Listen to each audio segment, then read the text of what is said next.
And here we are again. Hello, my dear friends. What's up?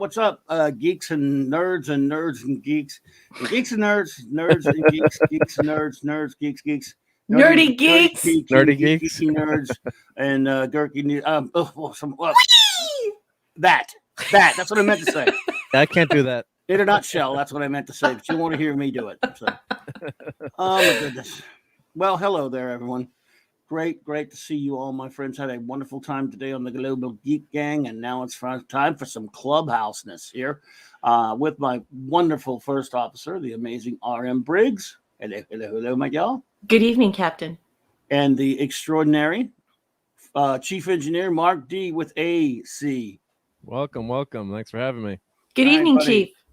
Good to see you, man. Hello. Let's say some hellos to all of our friends who are here. Then I'll do some show notes.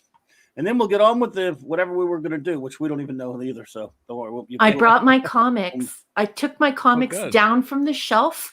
I took down my stack of gold key Star Trek comics, and I'm ready to learn. I am ready to be schooled by my captain and our chief engineer.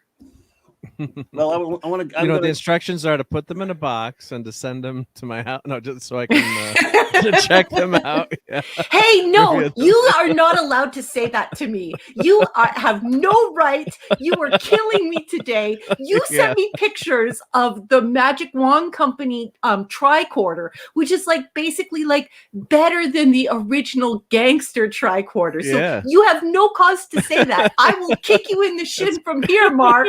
It's called enabling. So we'll have to show pictures of that tonight. So we get everyone to spend what's $250 to $300 among friends, right? Yeah.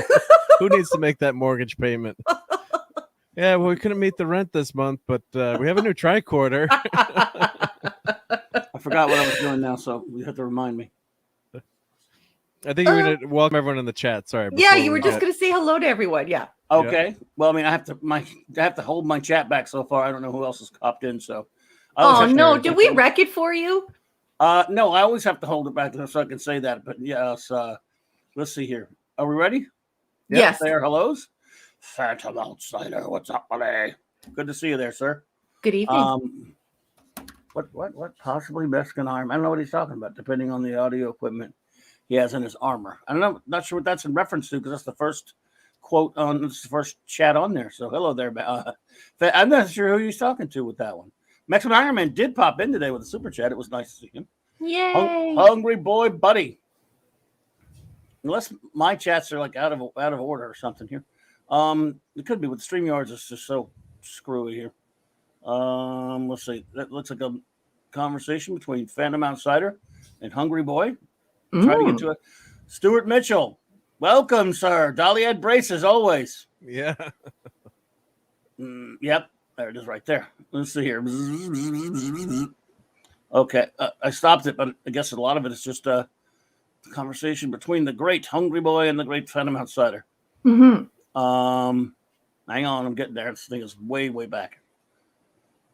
So far, we have 3 people in there. Wow. It just seemed I figured we had a lot of people here because this chat's so far back.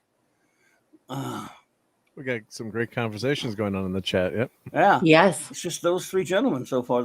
Now it jumped on me. I hate this freaking thing. Oh, there's a ton of people here. Yeah, Mr. Tickle Trunk's here. Snort a poopus. I have to stop. I have to do that with the chat because I can't. Snort a poopus. He's Mr. here. Tickle Trunk. Okay, Mr. Tickle Trunk. Hey there. Scuba Pete. Scuba Pete, what's up, buddy? Sherry's here. Sherry, lovely to see you, Sherry. Always love to see you here. The Comic Relief Crusader. Hey, Dadman Walk Egg, buddy. Yeah. Name anyone you want to name because my chat's so foobar right now. Because is it foobard? Okay, let's just start calling it out. Yes, Kal-El's here. Kal-El's here, yep. I'm caught up now, I believe. Kal-El, good to see you, brother. RM is here. And Captain Deckard Spock. Raymond, what's up, dude? Happy birthday to Raymond. Hey, happy birthday, Raymond. Don't get too old. Yeah, I already told him he's old. Older than dirt. Raymond made 165 today. Which that means he's from the 25th century. He has that long lifespan. Let's see here. Some weirdo named Mark D with the C is in the chat. I don't know who that is. Yeah, who's that crazy guy with the beard? Captain Deckard Spock, buddy, was cool talk. It was after the show, but it was cool talking with you about some Deckardness and some prisoner-ness. And you look, don't let them discourage you. Hold your head up high. These people just saying, that whole thing going on you just saw on Twitter earlier. No, you are a visionary, sir. And don't let them try to say, oh, duh, when did you realize that? I saw what Cardinal did to you. And I'm going to have a talk with that young man. And yes, Cardinal is younger than me. I think. Just a youngin' compared to you. Yeah, let's see here. This is Captain Methuselah, folks. Captain Methuselah. That is me. Requiem 4. Okay, just making sure we get this caught up here, folks. And Darth Haster. Darth Haster, what's up, buddy? I'm not there yet. I can't find it yet. So, oh man, this thing is way back. I think we got everyone. I hope I didn't miss anybody. Well, welcome everyone. Good to see you all here with us tonight on Clobberin Clubhouse. One day we may think of an actual name for this show, but until then, this works. That's a good one. It keeps me have to do any work.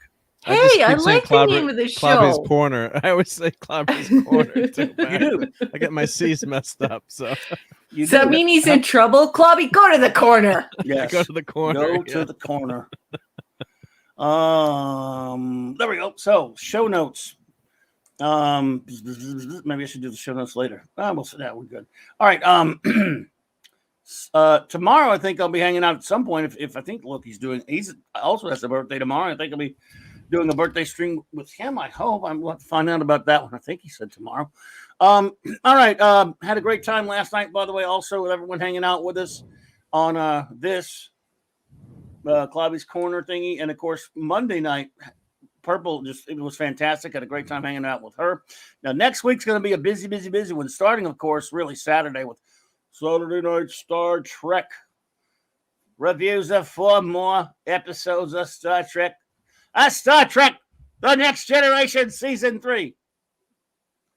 Monday night will be something. I don't know. It'll be Monday night Mark C. Comic Talk. I don't know what. But then the rough stuff starts. It's going to be a tough one. Hey there, your Muslim uncle. What's up, buddy? Hey, good evening. Always a pleasure, my friend. Because next Wednesday night, a lot to deal with us. He and I will be reviewing The Eternals. No, not that goofy movie. That's going to be the next day. Yep. The Real Deal Eternals. Jack Kirby's Eternals. His entire run. 19 issues in one annual. Nicholas might join us. I don't know. I think Nick Weiser might join us. If not, we'll do it. Cool. We'll do it more on the show Friday night. I don't know. We hope Nicholas will join us. Yeah, we're going to review the Real Deal Eternals, folks. The Kirby run, which I'm really, really enjoying reading. Now, did you start reading it yet? Or I just started the first issue, so I got to catch up. Work was too busy today, so a likely story. Story, yeah. And then, of course, the next day there will be the Global Geek Gang, and then there will be Clobby's Clubhouse. Now, next week, but for next week's edition of Clobby's Clubhouse, both of us will already have suffered through. Had watched the movie called Marvel's Eternals. I just bought my ticket for the 6 o'clock show or 6:30 show, so I might be a little late depending on You can walk up.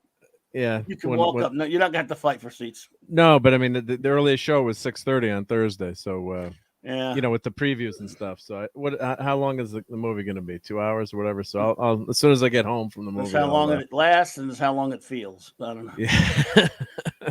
Right. But we're not. That's not our review show for that. But we will just mention it. Yeah. We'll aggravate Raquel with it for only a little bit. We promise. Just a smidgen. Yeah. We'll only bother her a little bit with that. But then the next night, a special edition at Clobberin Times Friday night. Our good buddy the J-Man will join both Mark and myself, and we will really tear into this Marvel studio. Hey, look, everyone! It's a poster for Metamucil. It's bad. Look at this. All right, look. I keep promising people I'm going to try to be fair. Yeah, I'll try to be fair. All right. If there's anything good to say about this thing, I'll say it. I've got a lot of faith that I'm not going to have to say much good about this thing. It's already one of the, just in these preliminary early reviews, the worst reviewed Marvel MCU film. I doesn't stay away mean from anything. reviews, but yeah, they haven't been good. So I'm talking far. about just the aggregates where, what's it like your Rotten Tomatoes and all these other places where the percentage and all stuff, and it's got the lowest percentage of those. I hate those aggregates, though, I got to say. Yeah. I don't know. General, kind of sometimes they're funny when they're pissing on one of these Marvel turds. So. No, I hear you. Darth Haster, would you please send me the link, or send the link to Mark, or send the link to Clobby? I would be happy to check out whatever cosplay you did or costuming that you did. I don't know if it's a Halloween costume or if it's actual cosplay, but it would be my pleasure to check it out. Well, there you go. So anyway, yeah. Again, let's get this clear though, folks. Eternals, Metamucil. Vandalism, and Metamucil. That too. Why is the girl on the right kind of like crouched down like that? Because she had Metamucil. That, like, what? and also the fact that her character is a man that's been there. 3 gender swaps in this game. Yeah. Salma Yes, Hayek, Glinser. Yep. She should be in the potty. Someone should Glinser. take her to the What's potty. going on with that? She's like a toddler. You know, when a toddler starts doing the pee-pee dance, and you're like, do you have to use the washroom? They're like, yes. I mean, I don't care whatever the movie's like. That's just bad, bad graphic that's from design. A calendar. I mean, it's just Look, yeah, but you know what? This is their own damn fault. That's from a calendar originally. They've released this movie was done 2 years ago, and they have released almost nothing. What does that tell you? Yeah, I mean, picture wise, from it. The trailers just only had a couple of trailers so far, but they're not really. Hey, Punk Waddle, good to see you there. They're not. They hadn't released anything, and that's why they needed the Metamucil. Now the Metamucil has been engaged, and they're ready to release. There you go. Somebody take out the poop Zamboni. Where's my poop Zamboni? You have it. I don't have it, so I can't put it up there. I've seen it. I sent it. Yeah, we can. Yeah, thanks to Hungry Boy for that awesome Zamboni. Thank you. I don't have it loaded here though. I don't know how to. Where'd you send it to me?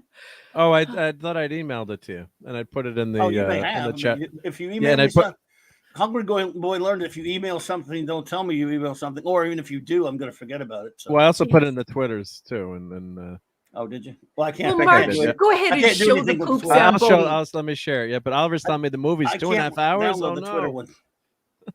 Yes. Hey, Nerdporial Life Form. Long time no see. Hey, Nerdporial. Sup, Punk Waddle? Let me pull up the Zamboni. Did you email it to me? You said. I think I emailed it and also put it in one of the. I might have DM'd it to you too. I'm looking for it. I could be wrong. If you DM'd it to me on Twitter, can you do it? It's not going to work. I can't download it. You need it on the other one. You needed the other. Hungry. Oh, I see it. I think I see. You got it. Maybe. Let's see here. Thanks, Darth. I'll check it out. I wonder if it'll let me save this as this JPEG. If so, yeah, it should let you save as a JPEG. Yep. Nope. It's so very Canadian that a man from Louisiana would have a poop Zamboni. Only on an international show like this would this poor man from Louisiana who thought he had some normal friends was sent an illustration of a poop Zamboni. How very Canadian. I want to take him to a hockey game. Okay. I got it. If you want me to share my screen. Yes, go ahead and share it, Mark. Let's share my screen. I'm trying to get it to where I can have it on here, but I can't convert it. So go ahead. Well, it's a JPEG. You needed a JPEG. It's a PNG, and I don't think PNGs can work on Oh yeah, they work on StreamYard. Yep, they work on mine. Oh yeah, it works on mine. Yeah, I do PNGs. Let me try it. So I'll have it. But I got it up anyway. Dear Phantom Outsider, I love you. Love Raquel. I love all those hashtags. I wish that Zathras were here because he likes, the crap. Yeah. Well, that's what I'm trying to put it here, so we'll have it here. Hang on. Yeah, you have it. Yeah. The chief engineer should be able to figure that out for you. If you said a PNG will work, it'll work. PNG works. Yeah, PNG definitely works. Yep. All right, let's see here. Hey, Oliver. I got to animate this in Premiere and have it drive around. Yes, and get like really, really loud like tractor trailer sounds. Like gearing the engine up and down, and somebody grinding the gears on a very large truck. That would just be hysterical. But don't let Mikey Spock fall in front of that Clobberin. There you go. There it is. Pretty awesome, Hungry isn't it? Boy, Courtesy you are of Hungry amazing. Boy. That's a great thing. I mean, that's I a really owe- well drawn thing.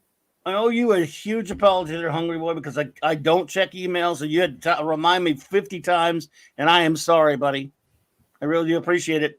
This is amazing. Just I don't check that email thing ever, and then I forget about it. So I'm sorry about that, brother. But man, you are a great artist, and we love it.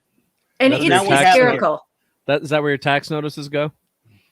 To the email? Just kidding. Well, for my American friends who perhaps don't know as much about hockey as the Canadians, everyone who is Canadian right now in the chat is laughing hysterically, like full belly laugh. But for the Americans who don't watch NHL, who don't watch hockey, Boo to a those people, Zamboni by the way.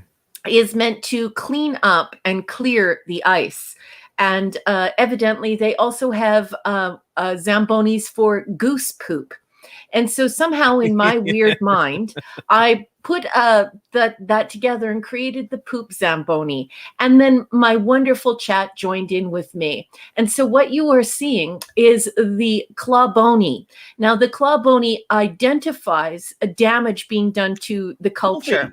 And it goes in and sweeps away the poop and gets rid of it and restores the culture. So what you see before you is the handiwork of Hungry Boy, who initially said to me, "What's a Zamboni?" And created this. Yeah, I didn't know what beautiful. it was either. You never seen a Zamboni? I didn't know it was what a I've never heard the word Zamboni well, you're from down until you south. kept saying it. Well, Yes. I'm in the we don't have Northeast, so hockey here. I grew up playing hockey and skating too. So I've seen those machines. I didn't know they were called Zambonis. Zamboni. Yes. And if I let you, Raquel, I'd be in trouble if I let you bring me to a hockey game because Flash has been trying to get me to watch hockey for years. Let's But go I'll do it for Rangers. you. Wolfie, He's a Pens fan. Wolfie, look at what's on the screen. The Clobberin is here to cleanse culture. Look at Clobby up on the Clobberin. Isn't that a nice drawing of Clobby? That's my captain up there Hungry on Man. the Clobberin, clearing up our culture. Hungry Man, you are a great artist, sir. This is all everyone in the chat. Let's put an H for Hungry Man to celebrate because he is an amazing contributor and a great new friend of the show. And so there you go, buddy. Thank you. Yeah. That is for his astounding work there. Great job. That's amazing. Great Hungry job. Boy. Amazing job. Amazing job. Not only do I get a great piece of work like that to use and stuff, and it's a lot of fun, but I learned a new word. And then not only did we learn a new word was invented. Clobberin. That's the Clobberin. And look at the awesome, yeah. rendering of you, my captain. Look at you up there. Well, You look great. Looking great. that's Yeah. not me. That's the thing. But I am him. I mean, that is me. I'm sorry. Yes. I'm a Earth 1 version. What is it? Okay. Ever loving blue-eyed thing? Yes, Yeah. ma'am, it is. We Yeah, love him. there it is.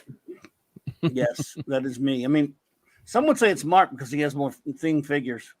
I have a few. Yep. I Just still love haven't it. gotten the new We take Walgreens turns. one, but yeah, that's I a also great love that rendition, the yeah. wheels are rocks.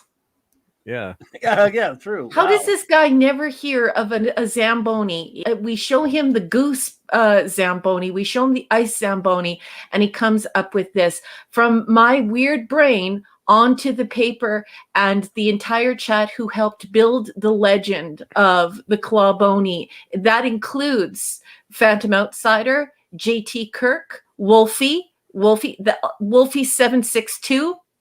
All of these people helped create the legend of the Clobberin, and now it has come to life. Congratulations, everyone. I love you all. Thank you so much, Punk Waddle, for the $2 super chat. Says, "Hail, Clobby, my Clobton." Wow, now you're gonna make up another word.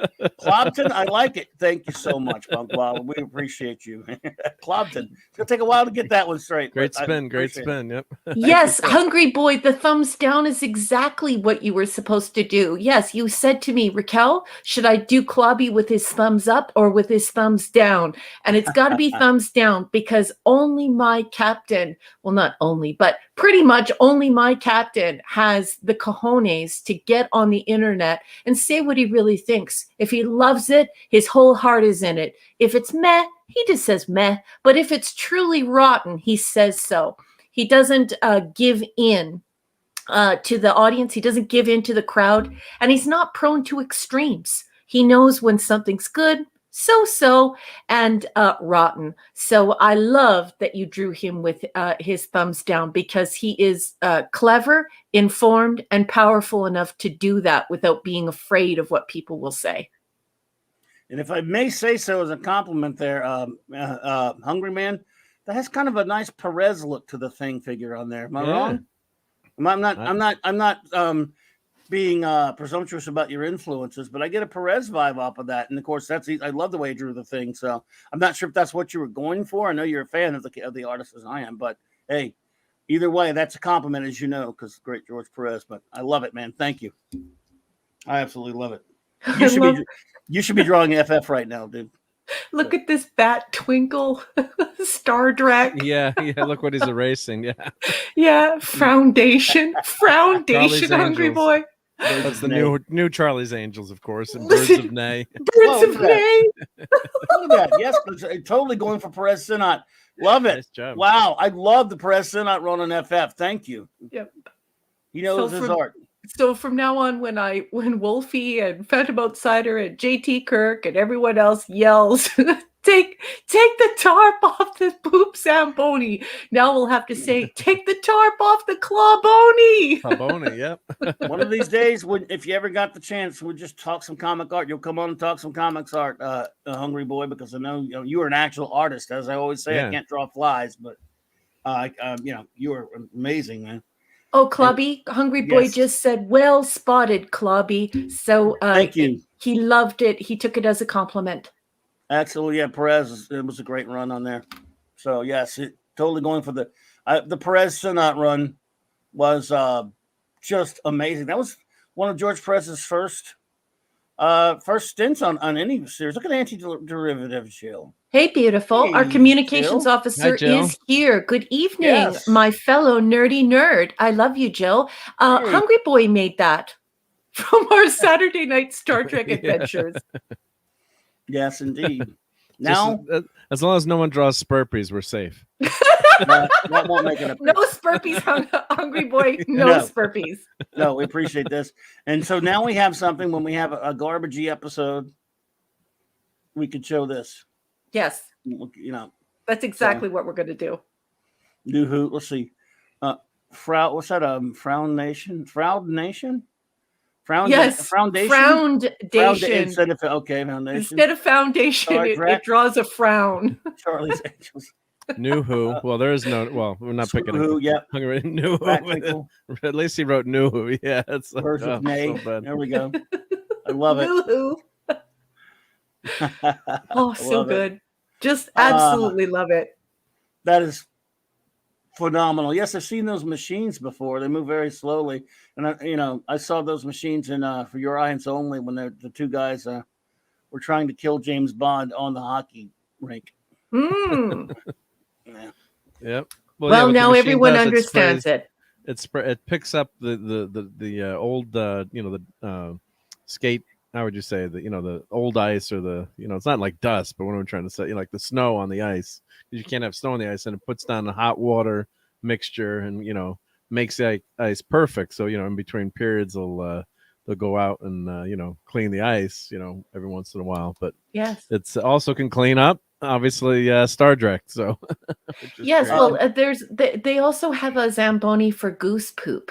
And it's also important to remember that Zambonis used to clean up blood back when men didn't wear helmets and beat the snot out of each other in a hockey game. So it does more than just polish the visage of the ice. It's also clean up. Clean up on aisle 3. Yeah, that's right. Oliver, I hate that stupid beard on Reed Richards. It looks horrible. I mean, the comic's garbage anyway, Grant, but it really looks like shite. Reed does not need the stupid beard and everything. It's just clean shaven Reed all the way. Now, the stubble he had in the Coming of Galactus, that's kind of classic because it was Kirby. But I mean, the comic's garbage now anyway, Oliver. But even still, he looks awful like that. I mean, one time he got sent into the past, and he grew a beard because he didn't have any tech or anything. Right.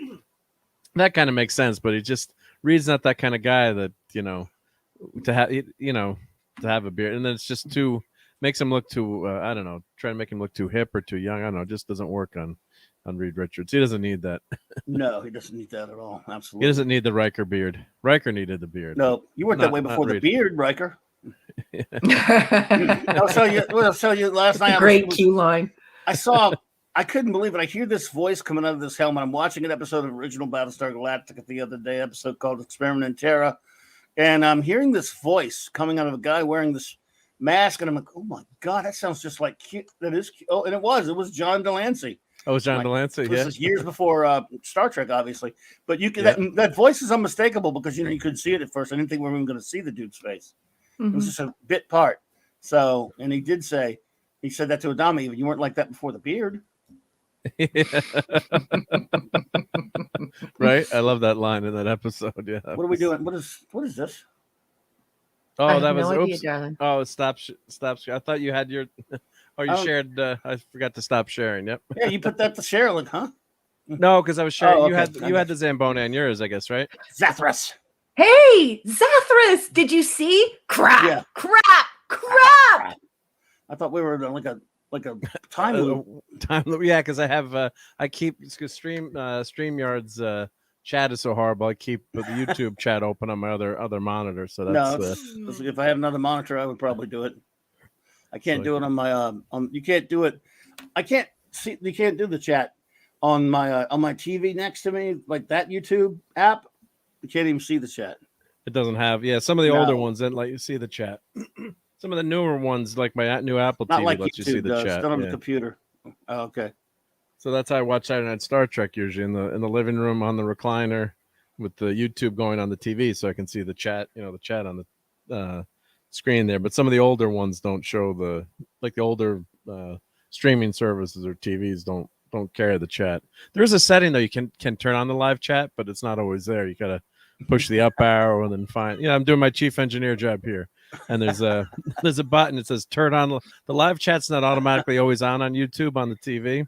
So you go up and there's one of the icons. You press the up arrow, and then you scroll and you'll see one that says live chat. So you might try that way, see if it's there. I would, except for one problem. By What's the time that? I actually go try to watch it on there, I've already forgotten. You forgot what I said, right? Yep. Thus spake Zathras. Good one, good one, Decker. That's very cute. Zathras spoke. Alaric Harrelson. Hello.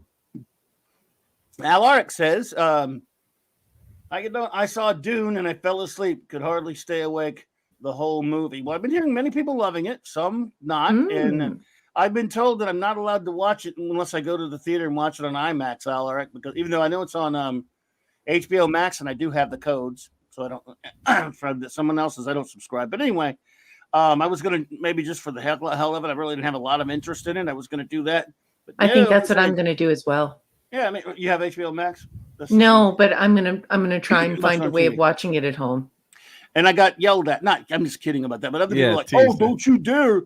Oh, you got to watch it on the IMAX. Well, look, it's lucky if I watch it at all, damn it. And that way I can fall asleep, which I probably will fall asleep like LR. I mean, but no, a lot of people are really liking it, which is cool. I'm glad some people are enjoying it. Well, I have to say, it didn't grab me like the David Lynch movie did. Of course, I saw the David Lynch one in the movie theater. I started watching. I'm like, I'm just going to watch it at home, and if I really like it, I'll go spend the money to go see it in the movie theater. Right. But people do have a point where any movie is usually a little bit better in the movie theater, especially something like that. Like if you go to a 50-foot, 100-foot tall IMAX screen, we're lucky enough to have one that I could actually. That's a half-hour drive, but they actually have this new 4D theater that's in New York that's not too far from me, where the seats actually move, where it actually sprays water at you, tickles you like that Disney World thing, and they have smells that come out. What? Nope. So it's like remember Smellorama? What? Yeah. I'll show one movie. It's called 4DS. Where's that's a nope. Oh, here I'll show it. I'll show it here. Okay. Let's see, 4DS. The hell? They Google it. Theater. That's a nope. And they say you cannot leave your seats during the movie. Well, that sucks. That's bullshit. Or you have to be careful. Don't go during. Oh, that's stupid. They got catheters. I mean, look. I'm just saying. It's just look with my garbage eyesight. I like a big screen. Don't get me wrong. I enjoy the movie theater experience, and I but with my eyesight, it won't affect whether I go to the theater or watch it on TV. Yeah, yeah. No, I'm just blind anyway. And I won't go to 3D. I hate 3D, by the way. Oh, So- 3D I is dead, absolutely thankfully. hate 3D. Oh God. Even my son, who is of course not even old, he can't stand 3D. Gives him a headache. I hate 3D. Yeah, I don't like it. It's terrible. I didn't like it when 3D first came out with the stupid glasses, and I don't like it any better now. Well, there was good I'm defending again. IMAX 3D. If you ever seen an IMAX 3D movie, which I is have. different tech, I thought it was a hell of a lot better. The IMAX. I just 3D. needed gravel. Can I have some gravel? I'm too Does blind. anyone here have gravel? With my eyesight, it don't make a difference. Yeah. Other than makes it blurry and makes me gives me a headache. Mr. Tickle Trunk, thank you for the $2 super chat. If you pay extra, the theater will spit at you. That's good to know. I did not realize they offered that feature. Yeah, that's kind of worrisome since, like when you can go to a hot tub store and the water's dirty and it makes people sick. I mean, when I look at who works at a movie theater, I'm not too trusting at them throwing various fluids at me. That's gonna be a pass for me. Yeah, I don't know who would go and sit in there, but if they, don't. What is this here? So this is it's like a roller coaster combined with a movie theater. Well, if it's some kind of ride type thingy, it's one thing. No, but they're actually showing movies in, like Dune is playing. Right. Let's see So how does it enhance it? So what the seats actually physically move. Let's see. Oh, okay. There's like they'll spray you if you're like in a water scene. Like Disney had that too. Disney had Honey, That's I a Shrunk bad the Kids. gimmick. I think it's a bad gimmick, but you remember Honey, I Shrunk the Kids? Yeah. And, did they shrink you? Yeah. No, I remember when they had the rat comes out under the seat and then it tickles you. There's like a tickler.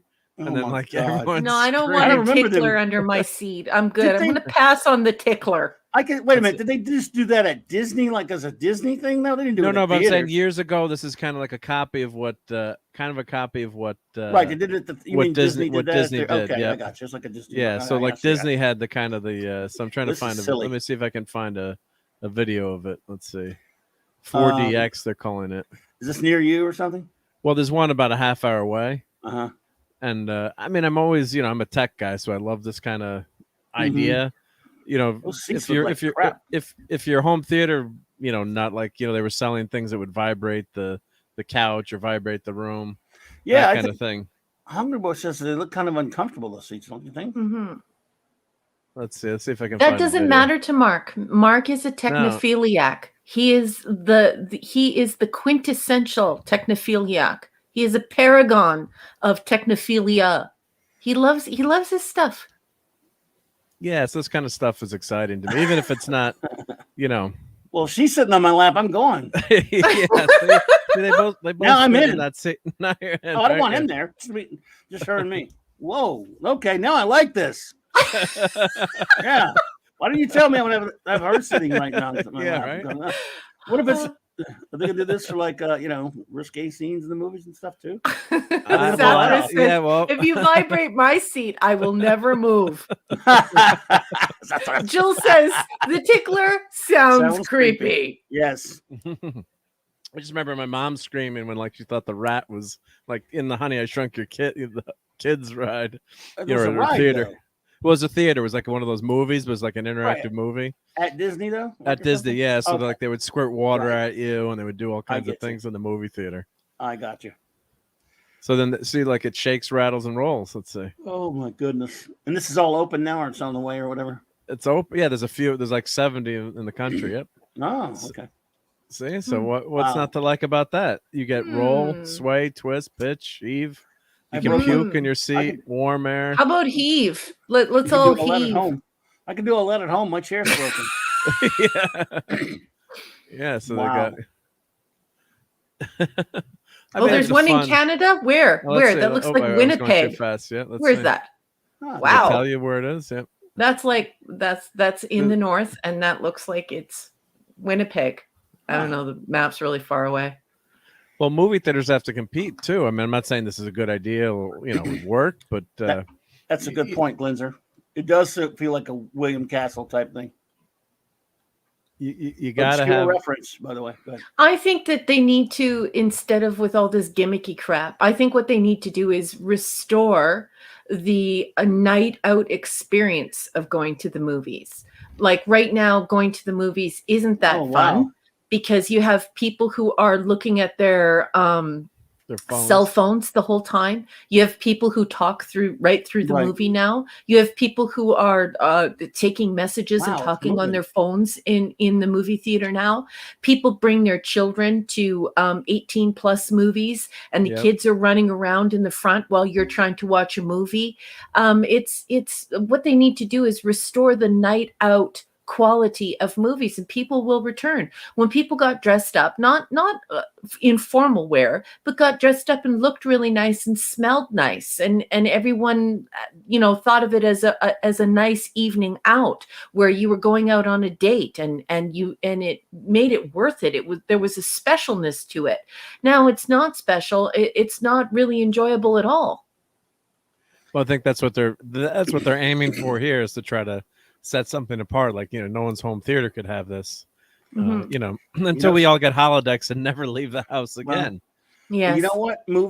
Good movies can do it without all of that crap. I'm not, look, as a ride type thing, I think it would be kind of all right if they had some kind of thing. Look, if you're doing this at a theme park or something, I can see where it's kind of fun. And hey, look, that might be fun to do once in a while. I can't imagine people doing it often. But, Star Wars, the original, and Empire Strikes Back, and Superman and movies like that, no, the theater doesn't do anything to you. The movie does it to you. And it's just, I don't know. That's just a gimmick, man. It's a bad. Yeah, I don't like it. Yeah. I think it looks dumb. Jill says the Alamo Draft House, and she's shouting it at me. Is there possible? Our communications officer is adamant that we discuss the Alamo Draft House. Please debrief me. That's from Austin, Texas, but they have a few around it's beautiful. the country now. I haven't been to them. I know Doomcock goes to that a lot. Let's see. That's what the draft does. You can eat full dinner, and they kick out all the talkers. Yeah, now they've got food there. They serve alcoholic beverages and all that other kind of stuff. A lot of people are ripping that off all over the country, Jill, and doing these places like Cinema Tavern and stuff like that where they serve food and stuff.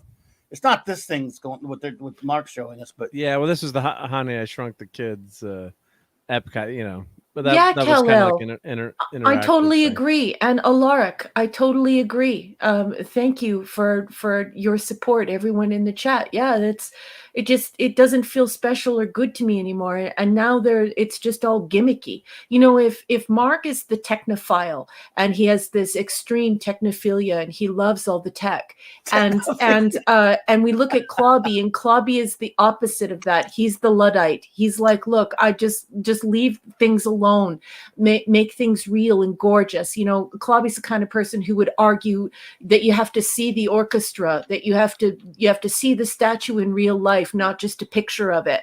Well, if these two gentlemen are those two positions, I'm in the middle.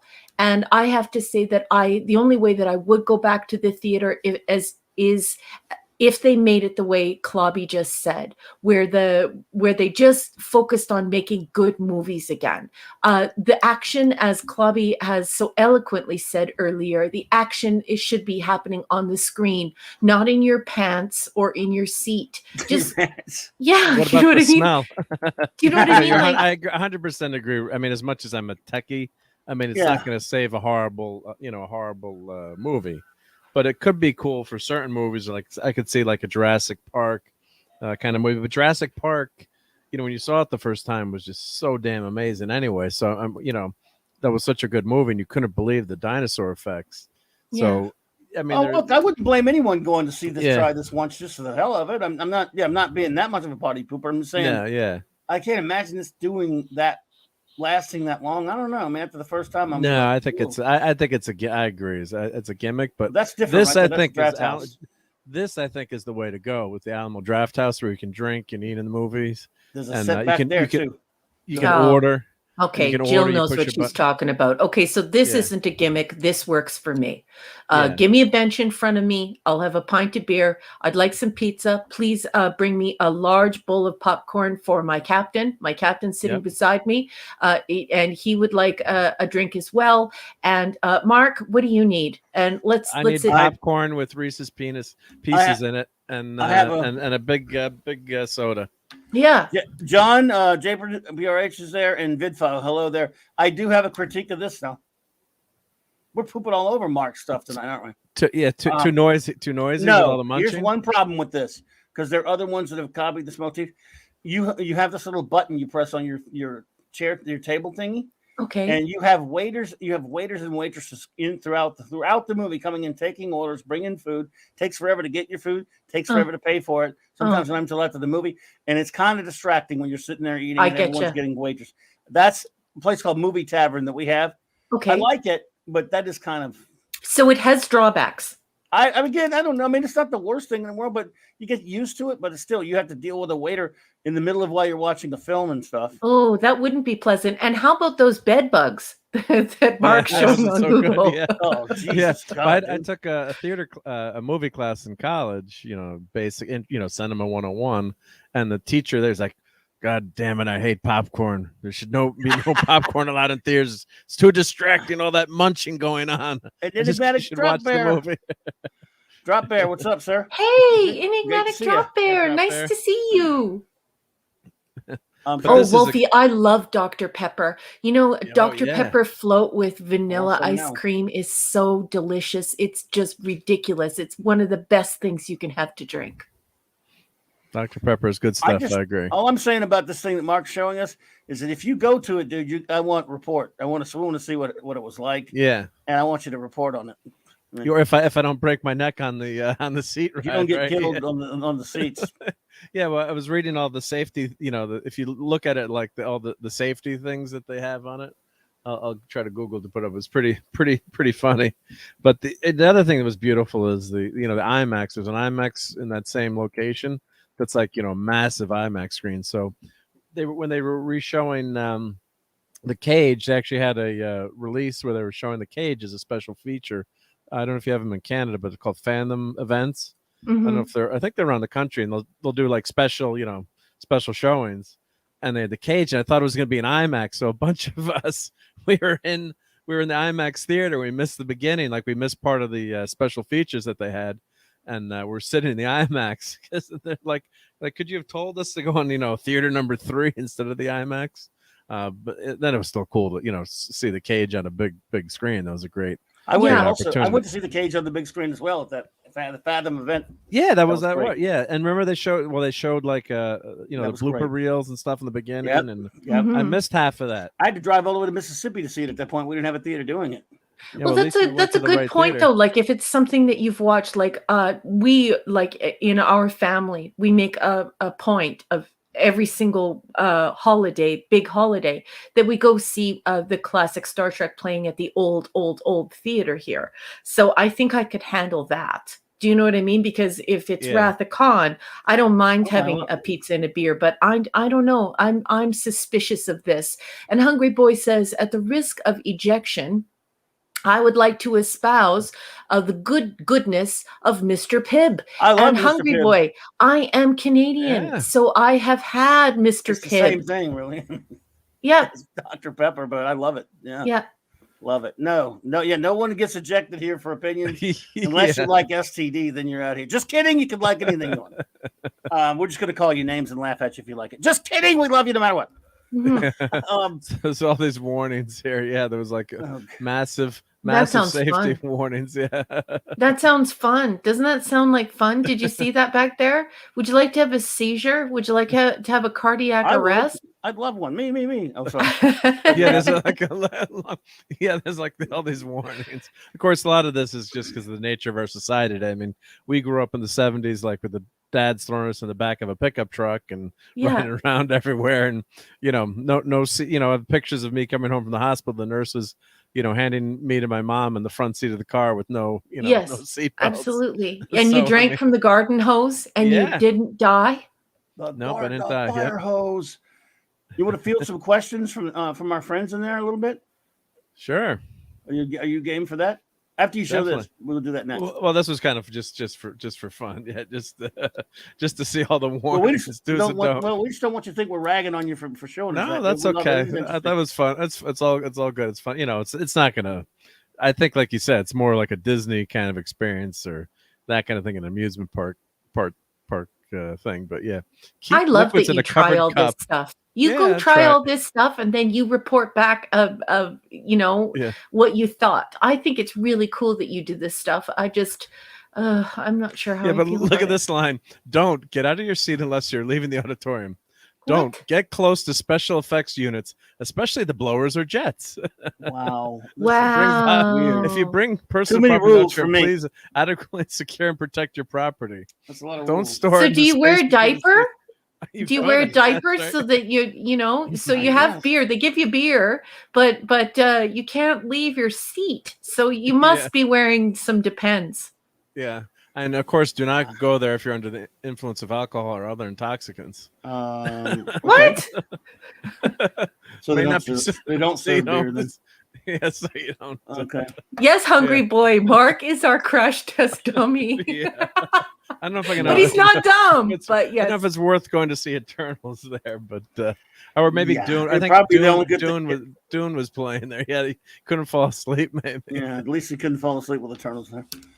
Well, we got so many wonderful friends here. We don't get a chance to talk to them much. Do you want to answer some questions real quick? Yeah, let's do it. Oliver Belmonte, thank you, says, Clobby Mark Raquel, you plan to see Ghostbusters Afterlife in cinemas? I prefer this to, the 216. The funny thing about the 2016 thing first there, Oliver, is tonight I just happened to be watching Ghostbusters 2. I watched Ghostbusters 1 the other night. Ghostbusters is one of my all-time favorite movies. I even love 2. I mean, 2, it's not as good as the first one, but I love it. And there's a line in there that I've totally forgotten. It's been many years since I watched it. At the beginning, Bill Murray is the host of this show. He's like this with all the psychic phenomenon stuff, this cable access TV show. And he asks this one guy, and he, who says that the end of the world's going to be at the, New Year's Day. But then this other woman says she disagreed. She said, the end of the world, she sees it in her head clearly, takes place in the year 2016. Wow. What which came movie out is in that 2016? This is Ghostbusters 2. Is that the first? Is that the first movie or the second? The scenes in the second movie? I said Ghostbusters 2. 2. Okay, I've only watched it once because my friends told me it was bad. And that's in there. We all know what came out in 2016. Okay. Well, we all know what came out in 2016. That filthy, idiotic Ghostbusters. Horrible. So I'm like, I wonder if anybody remembers that now. Did anybody even watch that movie? I know I didn't. Who watched Ghostbusters? I watched it. All the people. Oh, I knew you would. I should have known. But you gotta watch it to say. I know. You gotta know. I gots to know. But I had friends who like Ghostbusters 2016. I know I've talked to people that watched it. You still talk to them? Well, you're a Boy Scout. That's your problem. Yeah. You're a Boy Scout. That's the issue here. I didn't laugh once at the movie. I'm like, I didn't think it was funny. And then the way, like when they, then they had the real Ghostbusters in as cameos. It's like, well, wait, not even as their characters. Yeah, their characters. Like, it's one thing if they'd made them like, all nieces of the original Ghostbusters, and they had the old guys passing the torch to the women, and then they made such a big deal of being all, all women. It's, it was just such a ridiculous, well, that was when I think things started to go wrong with. They weren't particularly athletic-looking women either. You know what I mean? Like, I could believe the Ghostbusters, sucking up those ghosts in those machines, but the only thing I could picture those ladies sucking up was like maybe a sundae. It was horrible. Well, I'm not one to talk. So. No, I'm not, but I do it anyway. But see, Oliver, to answer your question, Oliver, for me though, is I love the original Ghostbusters on an unreasonable level. I mean, I saw it 10 plus times in the theater in 1984. To me, it's one of my all-time favorite films. I love it. I even like 2. Yeah, but there's no quotable lines in that movie though, Clobberin. No, it's only one of the most quotable movies ever made. So my answer is to a lot of people, and a lot of people that we're all friendly with here in terms of with other channels and stuff, are really letting themselves get excited about Ghostbusters Afterlife. I've seen nothing in the trailers to get me excited, but I've heard some positive things. I am, to answer your question in a long roundabout way, I'm definitely going to go see it the first night to give it a shot because people are saying that it's not, whether this is good is one thing, but it's not that W word that Raquel doesn't like us to use, woke. I hear that it's not that. It is made by Ivan Reitman's son. Oh, really? I'm gonna be very harsh on it, but the real guys are in it. There are already toys out. The real guys are back as those characters. I'm willing to give it a shot. I won't let myself get too excited. Yeah. But it's nice to have something to almost look forward to a little bit. Remember how much? Remember when it was fun to look forward to stuff? Would you spend the last of the petty cash to go see Ghostbusters Afterlife? This magnificent feast represents what's left of the petty cash. Yeah, I could quote. I'll challenge you to a Ghostbusters quote. You had lose, but yeah, my friends and I would just quote Ghostbusters all the time, just all the time. It's just so brilliant. It's just a couple of times at the drive-in was enough for me. Like I didn't need to watch it as many times as my little brother watched it. My little brother watched it every day. Wasn't Star Trek 3 out at the same time? I think I had an argument with my friends trying. I want to go see Star Trek 3, and they're like, "We're going to see Ghostbusters," and I lost that argument. Of course, it didn't go. Was it in 3? Was that at the same time? Trek 3 is the only movie I saw more than Ghostbusters that summer. I lived at the theater. I saw Trek 3 15 times. Saw Ghostbusters 10 or 11. Indiana Jones, Temple of Doom about 8 or 9. What a good year. Remember when movies were good? I loved them. So yes, Oliver, I'm going to allow myself to sort of look forward to it, but I'm going to go one way or the other. And I know Mark's probably going to go. Good night, Raymond. Happy birthday. Good night, fine sir. Good night. Happy birthday. Good night, sir. Well, actually, let me grab something from the other room to show you how much I like Ghostbusters. Hey, Dee Dee Myers. Good evening. Myers, hey. Catmandu. Let's see. We'll address some more of these while you're there. I'm not going to go see it, Oliver. To answer your question, I'm not going to go see it. I'm going to wait until it's on some type of streaming. I've lost trust. I'm waiting for movies to be normal. I've read the Foundation series. I read it a long time ago. I revisited it lately. I have been a huge fan of the original Dune novel, not the thin volume that most people read, the 300-pager. I mean, like the 1,000-page, unabridged Dune. And I'm not feeling it. Like I'm sick and tired of being disappointed and going there and seeing this hyper didactic, hyper politicized, over moralizing, the corporation telling me what my culture and what my motivations and what my thoughts should be. I'm so turned off of it, Oliver. I'm refusing to give them any money. I'm done until we see a major shift. I don't want to give them a nickel of my money. I don't even like talking about this stuff on Twitter because I don't even want them to get paid for impression metrics through advertising and clicks on social media. I'm that turned off. I'm that upset about it. Well, there you go. I'm going, but I'm not going to get excited. But a lot of people are really, really like over the top excited. I'm saying I think you should probably curb it a little bit. If it turns out to be great or even very good or just doesn't piss you off, I mean, that's almost a triumph. And I hope everyone gets to enjoy it. I like Paul Rudd. I'm not too sure about who they've got as the main characters. That kind of sends up a flag for me. Mm-hmm. But with the kids, but they are related to Egon. I'm willing to give it a shot. And like Enigmatic Dropbear says, my son is looking forward to Ghostbusters Afterlife, so I'll be going to see that with him. He loves the first 2 movies. Yeah. I love those movies so much. Oh, that's lovely. And I mean, look, Paul Rudd's good. Ivan Reitman's son says he's committed to doing something that that is a letter of love to his father's, his late father's, original films. We'll see. But I can certainly understand being excited about anything, especially something Ghostbusters. This is one of those movies. It's in rarefied air with Back to the Future and Star Wars and some other movies and Raiders of the Lost Ark or Superman the movie that is so one of the most beloved things in all of pop culture history, and it's just that huge. And I love that movie so much. So I'm willing, and that's why I can't watch something like that horrible 2016 horrible remake. I sat through bits of it, and then I watched. I think it was a Doom. A couple of people reviewing it and telling everything that happened in it. And I'm like, I would have just thrown up in the theater. It's just a horrible, horrible, disgusting thing to me. So I couldn't watch it. But you know. Yeah, and for me, I was on another show and Eric everyone K. was talking about it. And good evening, Eric K. Eric K, Hello, what's up, brother? sweetheart. Hey, okay. Hope you're feeling better. Yeah, and we were discussing it, and the thing is that I'm a little bit cynical about it, and so it's an unpopular opinion, but I just see a lot of these huge legacy IPs that started off as these amazing pop culture icons of our zeitgeist, of our generation, of our epoch, and their kids have completely ruined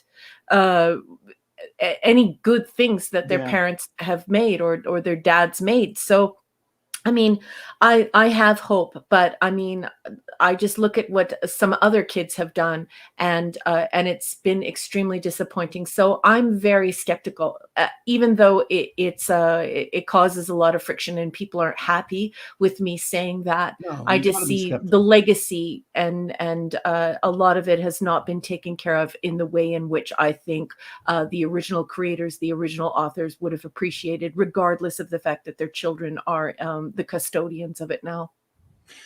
MJ1 Media, rather. Good to see you. Thank you for joining us. No, I'm totally with you. And this thing is so cool. I don't even mind that it's a Lego. I had to. No, this is fantastic, dude. I love it. I love that. Glins are like Spider-Man. Yes, doing my dream of Genie. Hungry boy. I call it restless leg syndrome Spider-Man. There's actually a bigger version of the Ghostbusters Lego they just came out with. Damn it! Wow. I've got this one. My daughter gave me the a lighting kit for it. That's so very cool. I got to do that, and I got to. I appreciate those Ghostbusters 2 quotes, Wolfie. By the way, are you dusting it off so Raquel doesn't get mad at you? Yeah. Well, I'm very happy to see that you have that little makeup brush and that you're keeping things nice and spick and span. Spick and span. Of course, the Ghostbusters car was always a little dirty, right? All those little ectoplasm all over. Yep. God, thanks, Stuart. It is such a nice lightning model, in a bottle. Lightning in a bottle. That movie. Yes. Yeah, I mean, the second one is. I finally watched it. Pretty good, actually this year. I just watched it tonight. It's okay. It's like trying to copy the Mona Lisa. I guess how do you hit Pop Culture Republic. You're right. I mean, you can't. But it still had them in it. It still had the heart of the first one. It was still funny. You can't be. I mean, I just don't think you can touch that. But they still did, I think, a fair job, and it's enjoyable. It's still got a lot of the humor and stuff. I mean, with the ad libs of. I mean, Murray and the guys just there was just gold in there, and that like the scene with the mayor. It's like. This man has no, That's this man. Yeah. Is it true? Yes, it is true. Well, see, think about that scene in the theater, by the way, in 1984. There's a certain almost accompaniment to it is the audience reaction, because when he says, yes, it's true. This man has no dick. You can't hear anything for 5 minutes. The audience is so in shock by that. Yeah. Laughing so you can't. I mean, you can't breathe, and so you only. Well, that's what I heard. It takes you later to find out that that's what Bill Murray said right after yelled it. Well, that's what I heard. It was very good. I mean, oh God, but we don't have that anymore. It's sad. And I love the ESP scene in the beginning when the kid's, getting zapped by Bill Murray and he's guessing everyone wrong. And the gorgeous blonde, of course, is getting everyone right. And then the kid finally gets one, right. And Murray looks at him. And he was. Oh, God.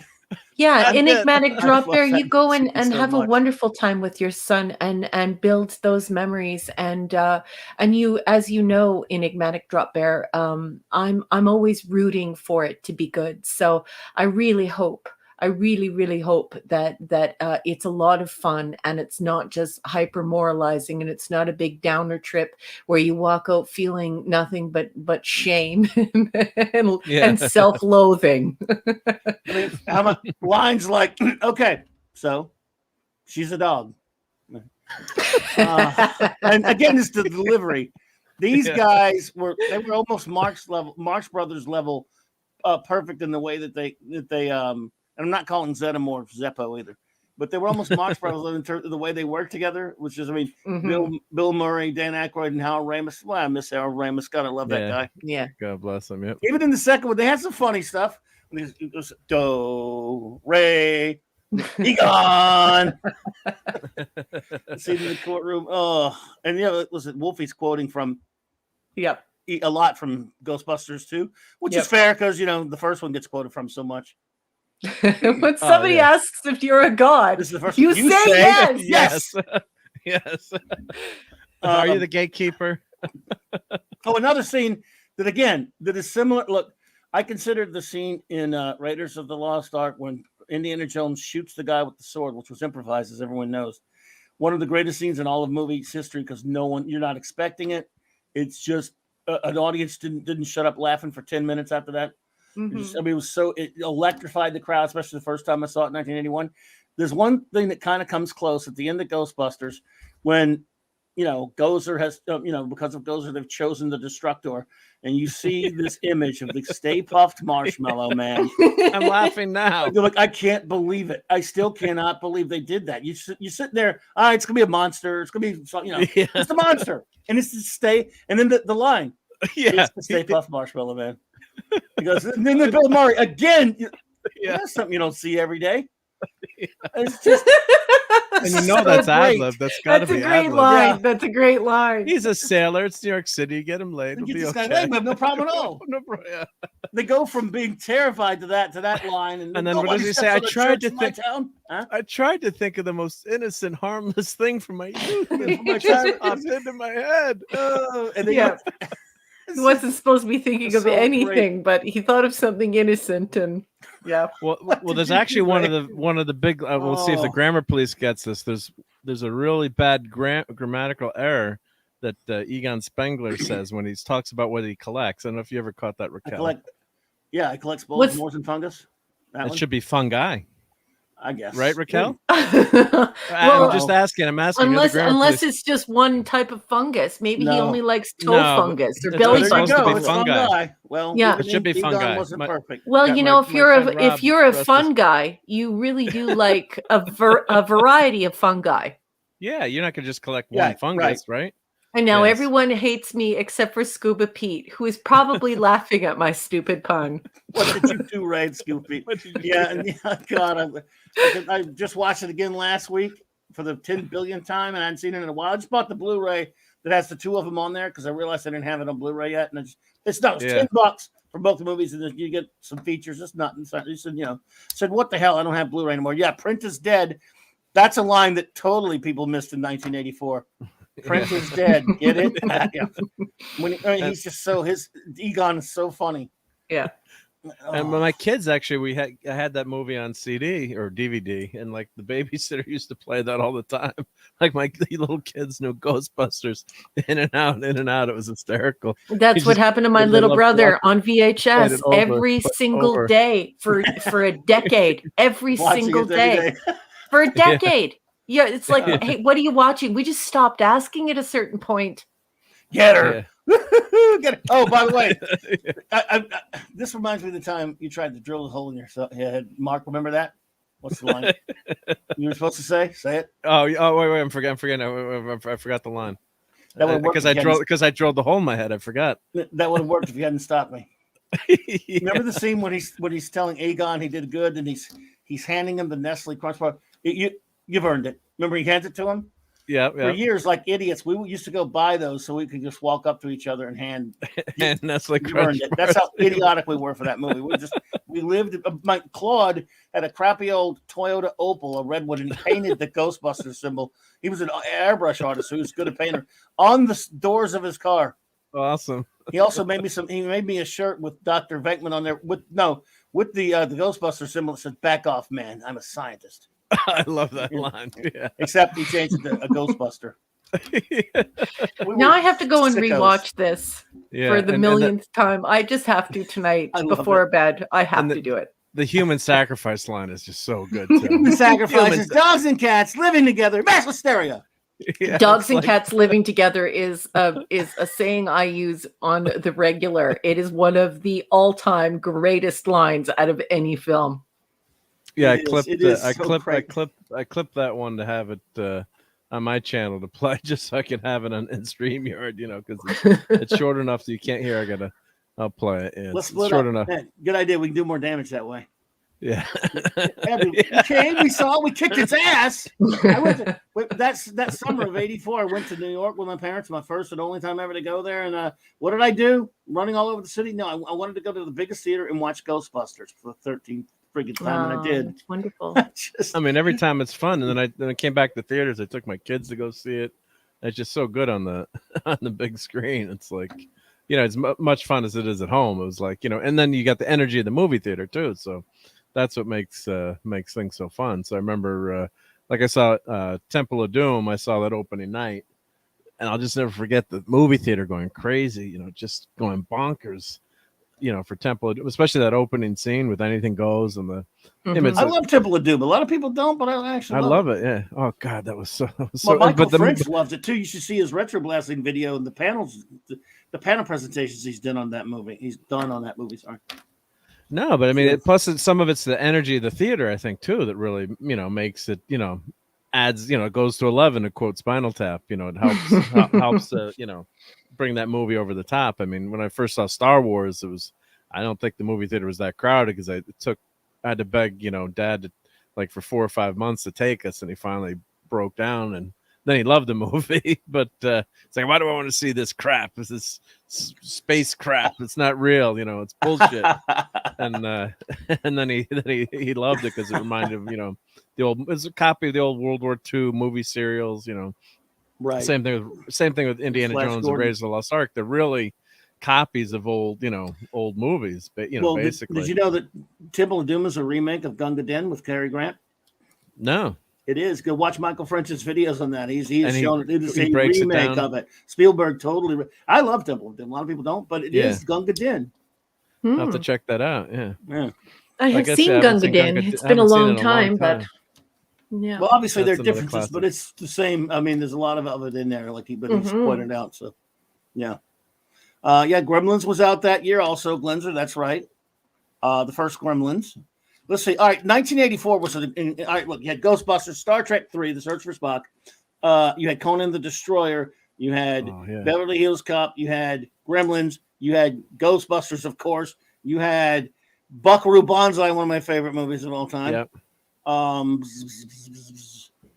You had Dune, which a lot of people like. It wasn't. Yeah. Oh yeah, 2010. What year did Brazil come out?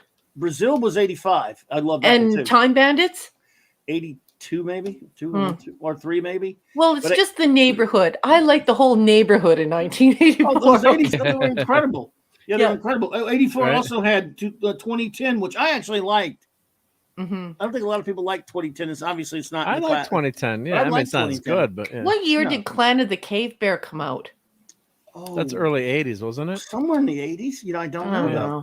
The 80s were really good movies. That's all I'm saying. Was that Daryl Hannah? It was that who was in that? Was The Quest for Fire? No, that was that was Daryl Hannah, Quest for Fire. Was that the one? Yeah, I'm not sure. I'm not Clan of the Cave Bear. I know of, but I don't know much about it. Yeah, Terminator was 84. Thank you. That's right.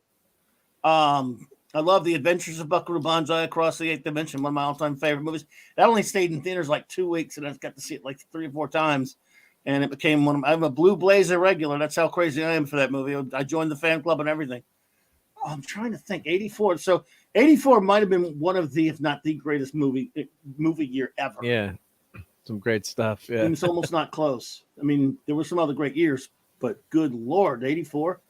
I'm not, like I say, I don't know if there was a night in the summer that I wasn't at a movie theater watching Trek again or watching Indiana Jones again or Ghostbusters, Beverly Hills Cop. Crazy. Oh, yeah. So it's just hard to believe how good that run of movies was, right? I mean, when you break it down. Ferris Bueller, Last Starfighter, and Back to the Future was 85. Was Last Starfighter 84? I don't know. But Phantom Outsider, I'm feeling your vibe. It's just that whole window, you know what I mean? Phantom Outsider, just the whole window of time is just outstanding movies. Anyone a fan of The Sure Thing? That's one of my all-time favorite movies. I got Oh, I to do remember a show that on one. that. Yep, Pop Culture Republic. Sure thing. Oh, There God, is sort of an explanation, but it's been a long time now. But it's in the Buckaroo Banzai novel by Earl MacRow, who actually wrote the script. I have. That's what a freak I am for Buckaroo Banzai. The watermelon that is in the film, they didn't say anything about it. Why is there a watermelon there? I'll tell you later. It's in the book. And the guy wrote the script, so screenplay. Anyway, good. Sorry. Cool. No, I was just saying, Sure Thing is one of the classic. You know, I watched with my kid before he went off to college, and all his buddies, and they couldn't stop laughing at the movie. And they're like, and I'm like, yeah, guys, you'll never ever see a movie made like that today. There's no robots or superheroes but it, they're like, one of his friends was like quoting the movie back to me because there's so many great quotes in that movie. Yeah, You're like, we're in the bar and they're drinking the beer, and he's like, I'm a handsome guy. No, you're a handsome guy. I mean, you got to see the movie. He's like this huge fat guy, and he's at the bar, using his fake ID, and he goes up. It's John Cusack, and he's, looks like he's 12 years old. And he's like, hello, Dr. Reynolds, what would you like to drink? He's got this fake ID, and there's just so many, it's a Rob Reiner movie. So I think is it before Spinal Tap or after? We can definitely, after it. After. Oh, can't remember what the Spinal Tap I have to was. check. I loved Clash of the that. Titans, John. JP's here, by the way, everybody. Hey, Hey, JP. JP. I saw Clash of the Titans the same day I saw Raiders in 81. They opened the same day. All right, look at some of these other movies from 84. Obviously, the Terminator. Yeah. Let's see here. There's people Everybody's running it down in the chat, and it's just terrific. It's a walk down memory lane. It's a walk down a list of greatness, is what it is. It's not even nostalgia. It is a list of greatness. Karate Kid. Now, Back to the Future was 85. Phantom. I can't, and I think Ferris Bueller was too, but I can't remember. Last Starfighter may have been 84, but Night of the Comet was 84. That was Nazca, The Valley of the Wind. Nightmare on Elm Street. Never Ending Story. Yes, Last Starfighter was 84. Thank you. Enigmatic Drop Bear. Let's see some. Romancing the Stone was 84. Another great movie. Yep. Robert Zemeckis. That's a great movie. I loved Romancing the Stone. I thought it was excellent. Yeah. Zemeckis was incredible. That was great. Like you said, Lynch's Dune. We mentioned that. Once Upon a Time in America. That's true. That year can't be touched, I don't think. I mean, Ice Pirates. Was Ice Pirates 84? I don't think it was 84. Well, here, How is Spinal Tap 1984? It doesn't feel like that long ago. Like, it feels like the 90s for me. Like, how is Spinal Tap 84? Like, that's so hard to wrap my head around. It feels like 1980 or like 1997 to me. Do you know what I mean? Like, time goes by so fast. Was that 84? You sure? Wow. They're saying. I thought it was before that. No, you're probably right. Yeah. Sometimes in other countries things get released later, but Ferris Bueller was 86. Kal-El, I could have swore it was 85. Dune. Yeah, it was 86, I guess. Dune, yep. Pee-wee was 84, I do believe. Whoever said that jumped on me. 84 is probably unparalleled. I mean, we're just going to need to do a show about all the movies of 84. Yeah. And good Lord. Dave Rayburn, what's up, brother? Yeah. Top 25 rank. Let's see. John Borman's Excalibur. I'm pretty sure that was like 81 or something, dude. Red Dawn was 84. Oh, yeah. Tank was 84, too. The Footloose was 84. Was it 84? Wow. Was Footloose 84? Wow. I didn't realize. I just thought it was Skywalker. Like a window, but it's not a window. It's the specific year. Oh, Revenge of the Nerds. Oh, you couldn't make that movie today. That's right. Yeah. And my dad's friend of mine, his dad is... That's back when people knew the difference between nerds and geeks. Let's see if his name is on here. Chud. Yeah, but... I remember Chud. Wolfie. Chud is so bad. Cannibalistic humanoid underground dwellers. Yep. Yeah. Ghoulies. Get out of here with Ghoulies there. Wolfie, you crazy? Just kidding. Tank. Last Starfighter. James Garner. Oh, Last Starfighter. Yeah, that's okay. I love Tank too. Tank was great. Tank was pretty funny. 84 might be the greatest year for movies of all time. I agree. Muppets in Manhattan. There you go, man. I don't think I ever watched that one, but that's a classic. Yeah. Did Little Orphan Annie come from the stage to the screen that year as well? No, I think it was 80 or 81. That was a little earlier. A little earlier, okay. Somewhere around there, because I remember Marvel did a comic adaptation of it. So I loved Bounty. I thought Bounty was good. Bounty was great great actors. I don't know if I ever saw that one. Oh, What else we 16 candles. Couldn't I make like that that. Was one good. again today too, right? Yeah. No, can't make that. She That was a actually that threw was a the fun movie under the bus recently. That's what makes you Why? angry. Why? Well, Who, because of Molly the Ringwald did? because who the nerd ends up with in the end of the movie. They said that he really was. I don't even want to say it, but they were saying it was Great. graping, yeah, or assault, my or God.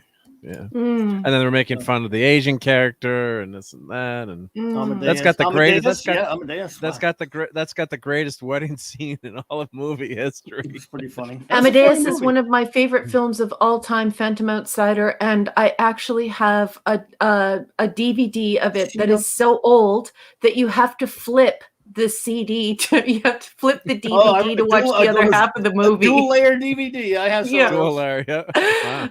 Oh my God, what is this? What is Sheena. this list? What list is this? Why would Sheena Well, make this any was list? someone made it. Sheena was top bad. 24. I Yeah, saw it Chud, at the theater. Sheena Chud sucked. was fun. Right, Sherry? It was a Chud. great year, wasn't it?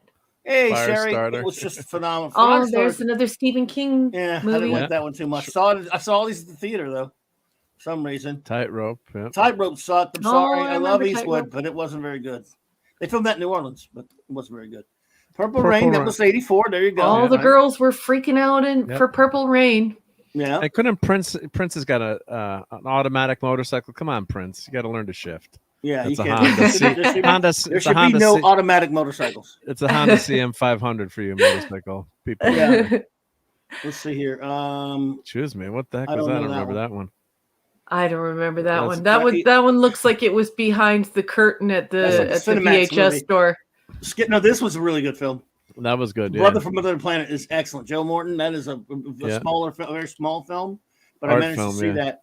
In fact, I think I saw it either in one of the art houses in Baton Rouge or maybe on video later. But it was really good.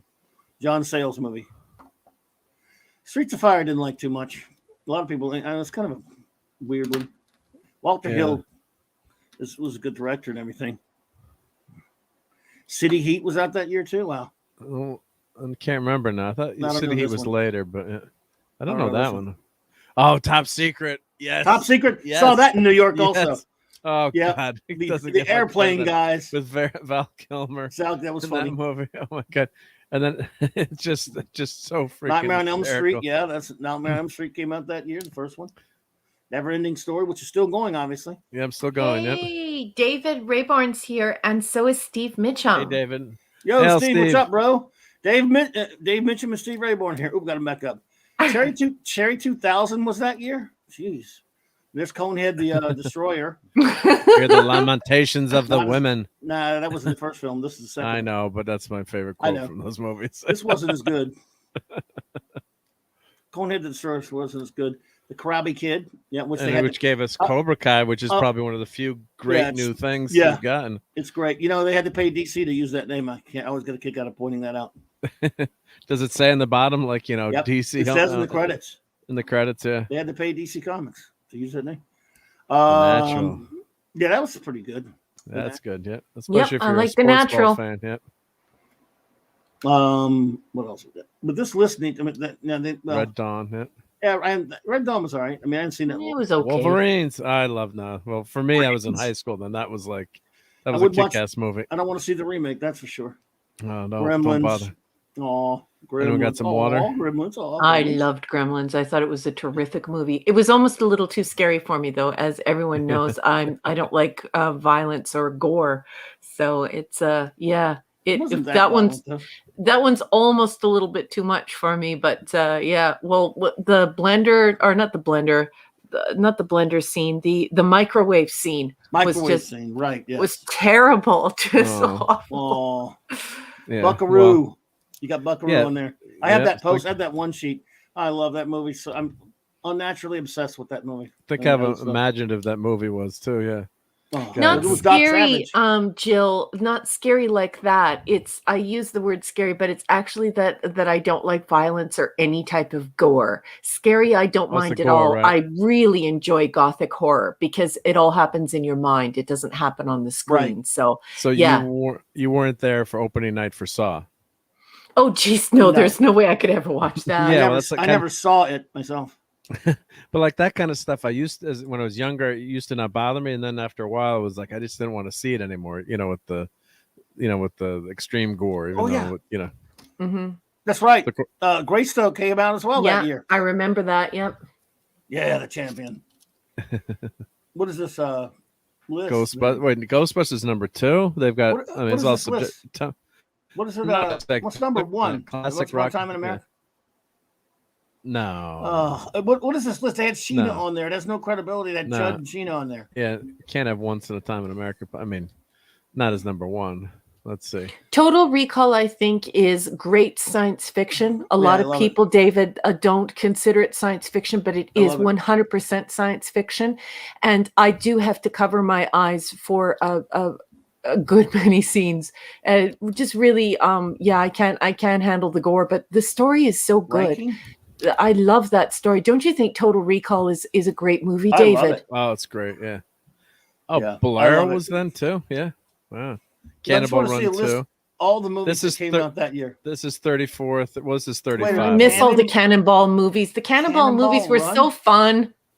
Well, here, I'll Google it on my other screen. But if they're ranking them and they put something like Rhinestone on there, they put bad movies. Rhinestone's horrible.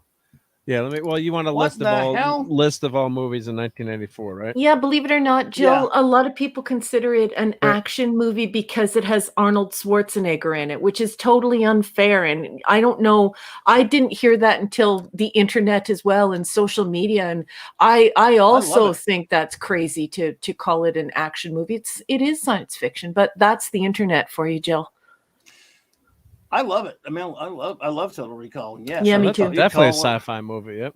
Yeah, I mean, there's action in it, but but so what? Well, this is the top movie moneymaker. So you've got Ghostbusters. Yes, Ghostbusters 1. Police Academy. Look at how high That's right. Police Academy was out that year. That's great. Yeah. Footloose. Footloose. Look at Footloose, man. And I have a friend who went to. I'm only 2 degrees of separation from Kevin Bacon because I have a friend who went to school with Kevin Bacon. Or does that make it third? I'm 3 or 4 degrees, but is that 2 or 3? I'm 3 degrees away because I ate bacon this morning. There you go. Well, that makes you 1 actually. Trek made the top 10. Look at that. Yeah. Thanks to me. Yay! Going a million times. Terms of Endearment. Wow. Romancing the Stone. Great movie. Splash was great. Look how many great movies. Yeah. It's insane. That's when Daryl Hannah had a bum. Yeah. She did back then. And she ate the raw lobster. She ate the lobster shell. Wow. Well, everyone thinks I'm crazy because I eat and when we have, peel and eat shrimp, sometimes I eat the whole shrimp. Ew. So that'll cause you a nice big stomach ache. No, that's good. It's got good nutrients in there. So there was a place called Beefsteak Charlie's where they had all you could eat unlimited shrimp, but it was peel and eat. And they hated me there because I didn't have to peel them because the peel and eat would slow everyone else down. Everyone's wondering. Well, not everyone. David's wondering why I'm talking about Daryl Hannah's bum being missing. Yeah. They like retconned the splash and they added CGI'd hair extensions over her cute little posterior as she runs back into the ocean. One of the most beautiful and innocent scenes, and it's not even slightly sexual. I guess evidently we're not supposed to have bums, so it's gone. You will never see her cute little patootie ever again.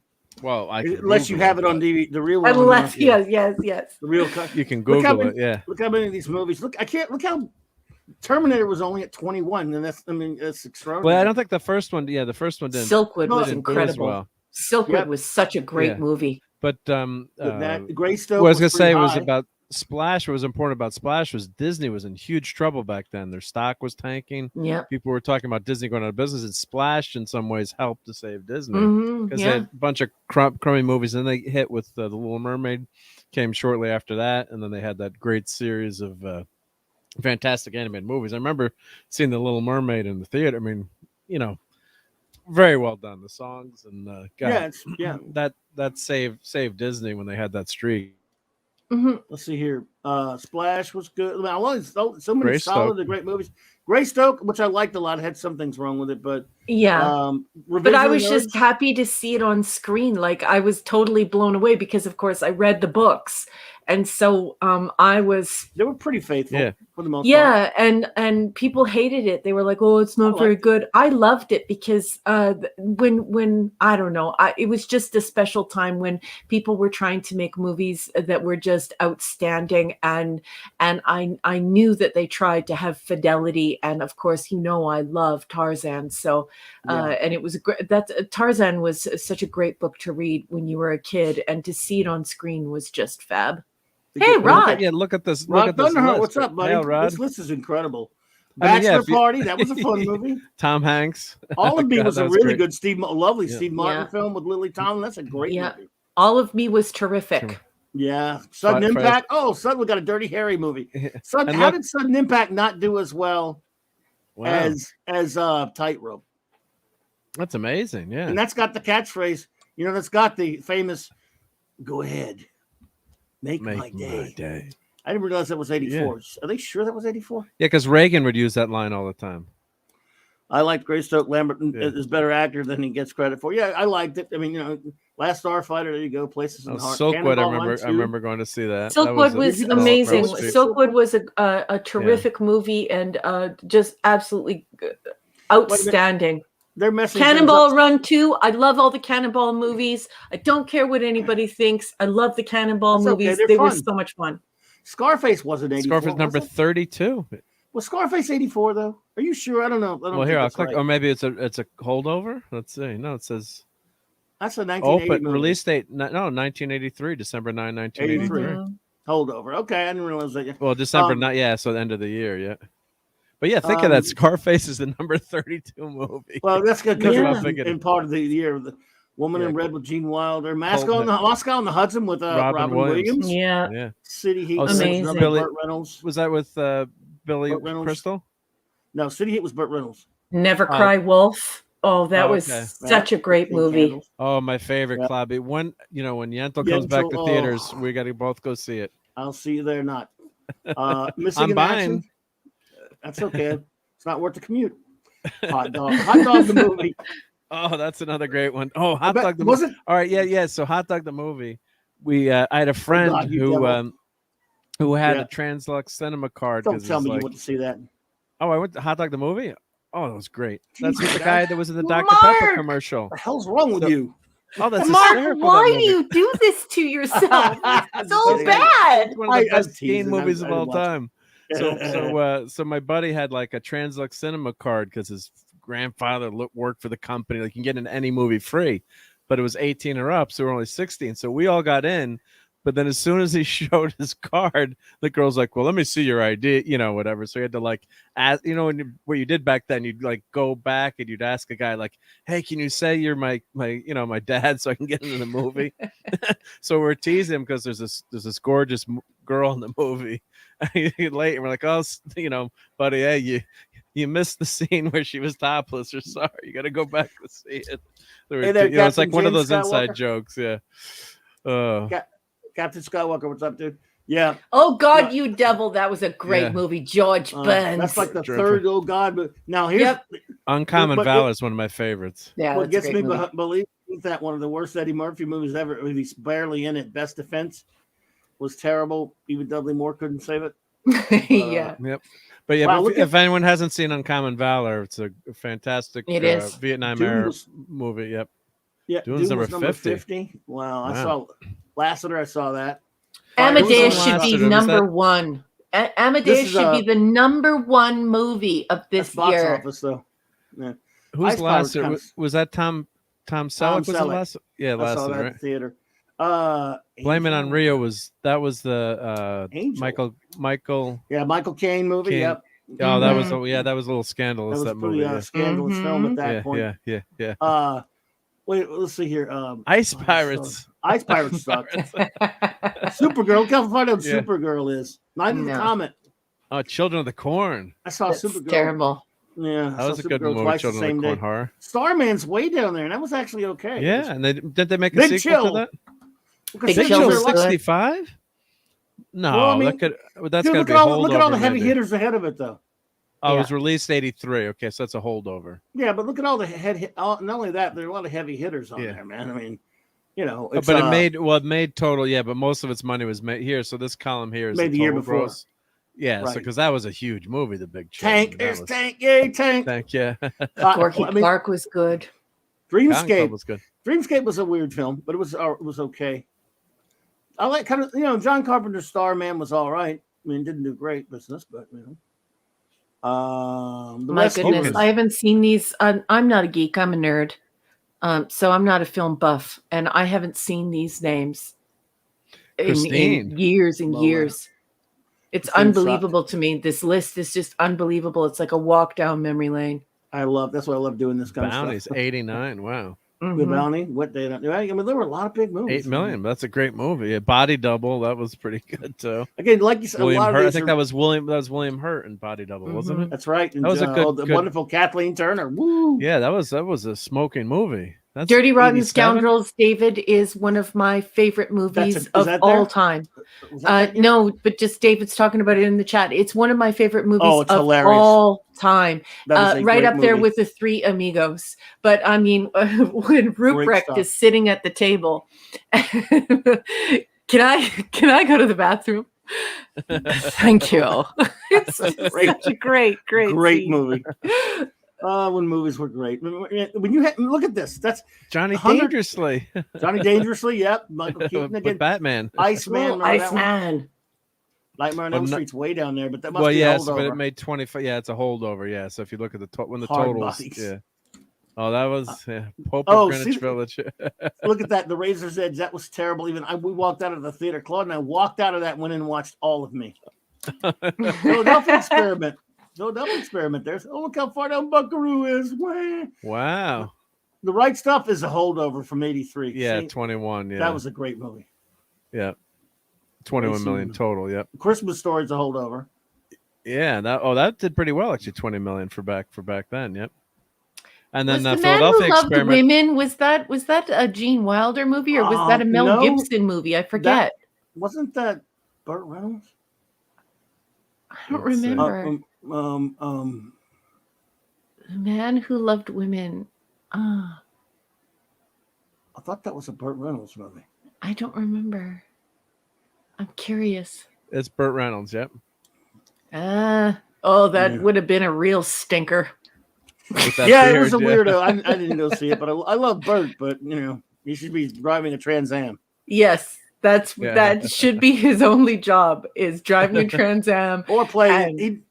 He did a few great movies though. The first Smokey and the Bandit and Longest Yard. Yes. You know those, and of course a couple others. But yeah. Good stuff. Did you see the Philadelphia Experiment? Because that's a cool science fiction movie. Yep. That's a science fiction film. Yep. Michael Pare. Mm-hmm. Oh, Meatballs Part 2. Meatball. First one was kind of funny, but yeah, first one's a classic. Yeah. Man, look at seeing all these movies. Look at this. You can't. Chud.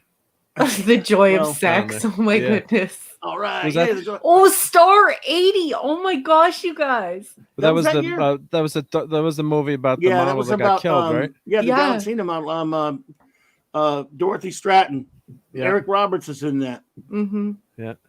Yeah. I mean, these are all famous movies years later too, so it's not like it's it's Man Who Loved Women Until SJW's got him. Glenser.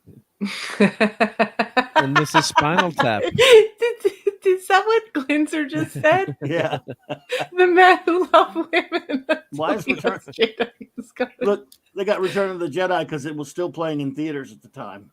Yeah. Yes. Yep. Barely though.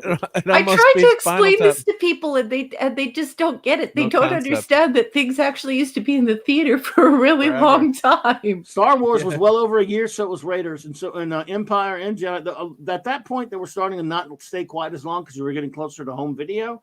But when Star Wars hit, and when Empire, and then of course Raiders: The Lost Ark, over a year for Raiders. I was still going to see it for about a day. Yeah, you could go see it. That's why, and it wasn't a big hit at first, I thought, from what I've read and remembering. I mean, it was building. So then it opened when it opened in May on the real Star Wars day, and not the 4th. And Right. They kept building and building and building. So Yep. So it stayed then- in the theaters till 84. Yeah.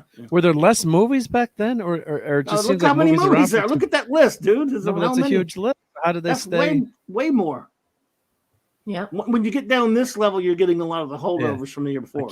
I can't believe Spinal Tap was that low, and that That's only because spawned it came out in 83. Mm-hmm. Yeah. Well, no, but it's only made $4 million total, though. Yeah, This it is wasn't. It Spinal was Tap. critically popular, but it wasn't a big So box office hit. Didn't hysterical. cost anything to make either. It's funny, But movie. I still can't believe it came out in 84. It doesn't feel that long ago. Yeah. It was Our 83. lives are going to be over so quickly. It's so funny how, Take long. oh, your life Doesn't is take just long. over in a wink of an eye. No, that's for Yeah. sure. It doesn't take long. Look at Yeah, all talk those about a great movies. quotable movie. Yeah. A Passage year. to India was absolutely Wow. outstanding, if I remember correctly. And so was The Killing Fields. Good night, Jill. Yeah, The Killing Fields. Yep. Good night, Jill. Good night, Always Jill. great to Hanging see with you. us. Yeah, The Killing Yep. Fields. Oh my God, that was 34 million. So that's a holdover, but that was a brilliant movie. That was Cambodia, or was that Cambodia? Yeah, that was the Cambodia, yes. Cambodian Yeah. genocide, Pol Pot. Yep. That's right. Yeah. That probably won Best Picture or something, I think, didn't it? Mm-hmm. Yeah, 2 million. Undesirables. Yeah, with Oh, man, when movies there were so many movies coming out that were to look forward to enjoy. I mean, Repo Man. Look, Oh my 1984. goodness. Jill is revealing how young she is. And isn't it wonderful? She says, many awesome things were made in 1984, including me. Yay! I All right, premiered Jill. in 1985. Well, I love 1985 now, Jill. We love it. Thank you. Absolutely. Look, there's, by the way, the 1984 film. See, Yes. it came out in 1984, limited release. We didn't get it till 85 at the theaters. I Mhm. remember when I went to see it. Yep. We didn't get it in our theaters till 85-ish. So, Wasn't The River and Birdie also, those were two really good films as well. Those were critically acclaimed, were they not? What was Birdie about again? I forget. oh, it sounds familiar, but I'm Let's click on it and see. Phantom Outsider. I'm very familiar with the Return of Captain Invincible with Alan Arkin. That was like a Filipino film or whatever. It was a funny. Christopher Lee's hilarious in it, and there's a snip from it. One of the songs I used to play all the time on my BTR show that I can't play here, but I can spoiler it. It has one word lyric in the whole song, and it's bullshit. It's the name of the song. It's bullshit. And I can't play it here probably, but hey there, Sir John. Hey, Sir John. Elsa John. Birdie. That's right. Let's see. That's Yeah. Vietnam woman. Okay, I don't think I ever saw that one. So. Yeah, I'm pretty sure I saw that one. heard of I that know one. all the nerdy movies.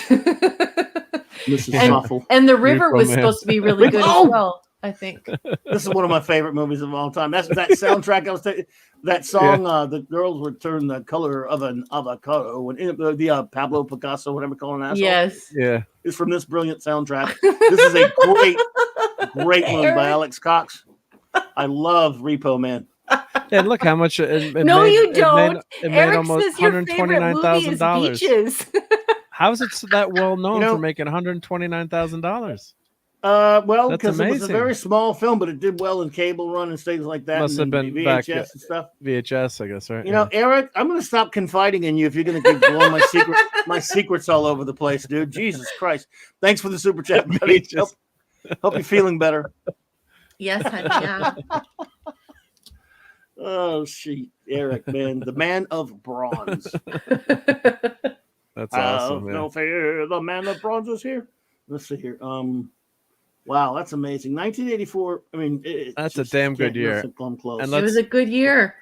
Well, let's just check It was a 83. very good year. Let's It's do not going to hold a candle to it.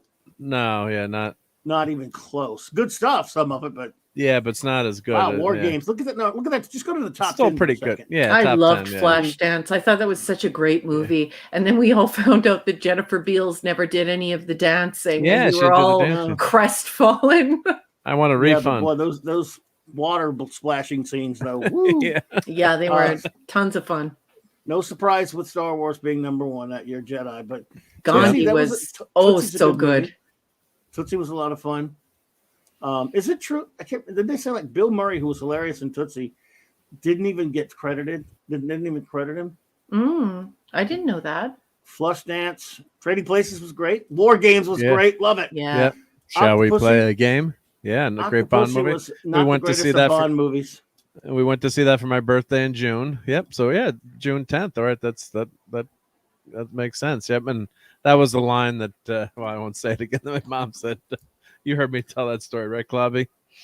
When all the kids were 14 or you're 15, and we're all like, Mark, it's time to go see Electro Pussy. Tell your friends to get in the car. Everybody get in the car. And all my friends are like, Captain Picard facepalm before, Captain Picard existed. And it's still one of those jokes, like, those inside jokes when you see you see an old friend and they're like, let's go see, Oh, David Rayburn's leaving. He says that he's going to go and flash dance. He's got to go flash dance and says, good night, all. Good night, David. Don't ruin your electronics when you film it for us, when you're throwing all that water all over. Yeah. Take it easy, cuz. Good to see you, buddy.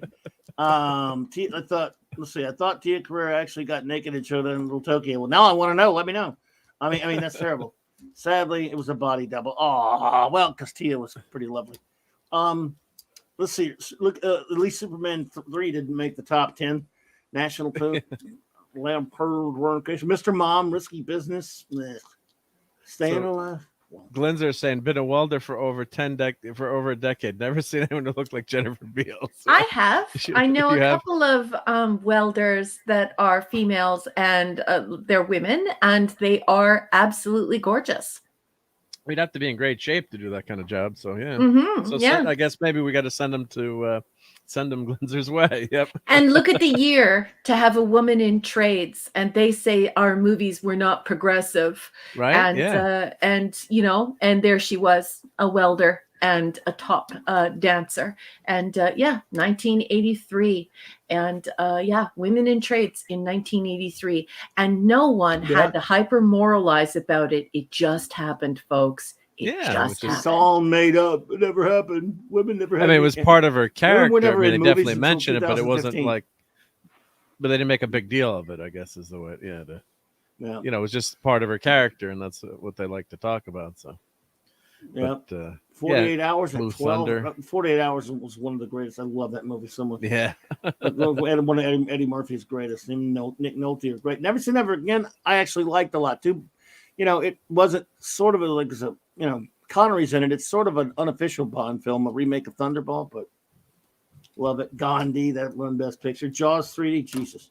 Yes, Eric, I remember The Golden Child, and I laughed my butt off at The Golden Child. The Golden Child was a comedy, and it was really funny. Yeah, it was good. I like The Golden Child. Yeah, it's fun. Yeah, it was fun. It was pretty good. Now you see, you have Golden Child was like 86 or something, but you have E.T. opened up in 82, and look at this. It still made it to number 16 in 83. Yeah. Made $344 million that year. Yeah.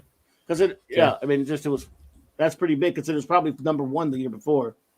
Yeah, there's the teeny bopper movie that everyone had to read the book, The Outsiders, Sophie's Choice. Yeah. That's right. Yep. Blue Thunder. That was pretty good. Of course, are they canceling those books now? I saw you posted about books they were canceling, Raquel. It's just unbelievable. In our country, believe it or not, there are some libraries that are banning The Handmaid's Tale, Lord of the Flies, and To Kill a Mockingbird for offensive content. It's crazy because it's like the whole point of the movie is to point out how horrible racism is. Not only that, the book you mean. The book, yeah. So, the whole point of Handmaid's Tale is to show how horrible, evil, monstrous right-wingers are. You think they'd love that one. So, yeah, I mean that's what it's about. What can I say? I it's so disappointing. I can say this. I have shelves and shelves of banned books that were previously banned or burned, and they're precious to me. And when you start banning books, not good. That's scary. That's really scary. I mean, it's one thing to say, "Oh, I don't like this book," or I don't agree with it, or maybe some young kid shouldn't read it. If they're a certain age, maybe save it to the later. But but Mark, the Lord of the Flies won a Nobel Prize. Oh, it's a brilliant book. Yeah, it won a Nobel Prize. How are you banning a Nobel Prize winning book? Yeah, it's just that's where things have gone so horribly wrong. That's what I'm saying. Like, maybe I wouldn't want an 8-year-old reading Lord of the Flies, but maybe when you're a little bit older, or if the How kid, about leave that the to the kid can parents? leave that to the parents. But I'm saying, like, Yeah. in a school, I could say, well, hey, let's, I studied that in high school, so, but or maybe middle school, but that's all. That's the only thing I could think of that would be like, a way where you would say, hey, certain things aren't appropriate for certain ages, but of course you would never ever ban a book. Or, I mean, I read almost every damn book in our little library that was in the sci-fi section, and then I started reading things, and I ended up reading some things as a young kid that I shouldn't have been reading. When I grabbed some books, but I think I turned out okay, I right? have a very, very liberal opinion in this regard, so it might be dangerous for me to speak, but many of the No. books that have been banned throughout history, and books that have a very compelling and troublesome content, I made sure that my particular offspring read all of them, and we read them together, and I explained them, and great discussions. So Lord of the Flies by grade 5, of Mice and Men, grade 6. So yeah, Steinbeck. Yeah, I made sure that was a part of childhood to prepare one for adulthood, and living these experiences through others, and seeing, going places, and feeling and seeing and thinking things that others thought and felt and saw. And so yeah, I'm probably not a good person to have a discussion with this about, because I believe that I'm with you. I that agree. I think To Kill a Mockingbird, I think we were reading that together, co-reading that in grade 4. This is about, Yeah. Lindsay read my mind. I was about to say this. Not enough Yep. people are reading Fahrenheit 451, Lindsay. Yeah, it's a great Lindsay. book. One that I made my offspring. Well, she was more than willing, but that one, I think we did in grade 8. We did Fahrenheit 451 in grade 8, I believe. And the scary thing is, they're saying, if something's opposing viewpoint or they don't like it, they say it's promoting violence. It's like they're just using that as a catchphrase to say it's promoting violence, or it's got some things that might make people feel bad. But they're banning Mark Twain, they're banning Huck Finn, and these books were written to illustrate how bad certain things in society were at the time, for those exact reasons, to show how things needed to change. And certain words were in there, but that was the dialect of the time, and doesn't mean the book is overtly racist. I mean, people are just so reactionary, and it's hard to believe that we've come to that now, where in the 50s, remember when they were banning books, and they were burning, like when John Lennon made the quote about being more popular than Jesus, and everyone banned and burned all their Beatles records, and you kind of look at it now like, oh, how ridiculous that was, or how simplistic. And it's things are coming full circle again, where it's they're banning opinions and voices, and they say you're disinformation, or you're dangerous. And it's that's what's really, really dangerous. And when I was reading that article you posted, Raquel, it's just really scary stuff, especially coming from the West. We're supposed to be, quote unquote, liberal society that's open and allows all different points of views and freedom. So hold on to your books, folks. Hold on to your books. Yep. I have a very, very, very old copy of Lady Chatterley's Lover, which was once considered the highest offense of just blasphemy and pornography. Madame Bovary. I have a copy of that, and eagerly read it, and of course it is also seen as the height of blasphemy and pornography. And so we are only thinking this now, but we better be careful of how we're going to view what we've done in the future, because when you begin to edit the past, you stop taking responsibility for it. Yep. And when you stop telling those stories, you stop learning the lessons from those stories, and so it's incredibly dangerous.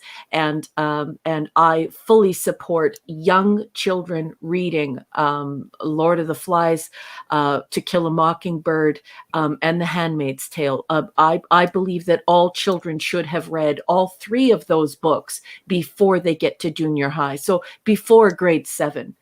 They should have read all three of those books and fully understood them and had a full conversation about their impact, what they truly mean, what's happening in the book. They should have fully understood it as though it were their own family history. That's how important those three books are. So I am absolutely horrified, absolutely disgusted, and I think that it is positively deranged to remove a Nobel Prize winning novel from the hands of children to read. Was that across Canada, Raquel, or was that just one province? Or it's just some librarians, and apparently, I believe, if memory serves, it's Waterloo, and I believe it's Carleton University. But you would, of course, I would direct everyone to please go and look it up for yourself. I believe I posted a document from Cambridge. But yeah, go ahead and look that up. It should have made your local news or international news. And I'll post the link. Yep. And have a look. It's just absolutely, I can't think of a better way to describe it than deranged. Absolutely deranged. These three books should never be removed from the library, and it's apocalyptic and deranged to remove these three books from the library. Terrifying. Well, even though it was a fluff entertainment film, the line that Sean Connery in Last Crusade, it tells me that goose-stepping morons like yourself should try reading books instead of burning them. Yeah. Book burner. They're banning them's burning them. Yeah. And it's horrible, horrific. But I would never think that we'd actually get worse as a society. That's what's that's what's regressing. So regressing. Yeah, that's what just so shocking to me that you go backwards like that, where it's as you'd think that as because remember in the 80s too, when they had it was Tipper Gore and they're all going after heavy metal music and different music, lyrics and things. But this is totally different. This is something that is cerebral. It's actually nourishing to the soul and mind. And you're talking about a Nobel Prize winning book. These are award winning books. Yeah.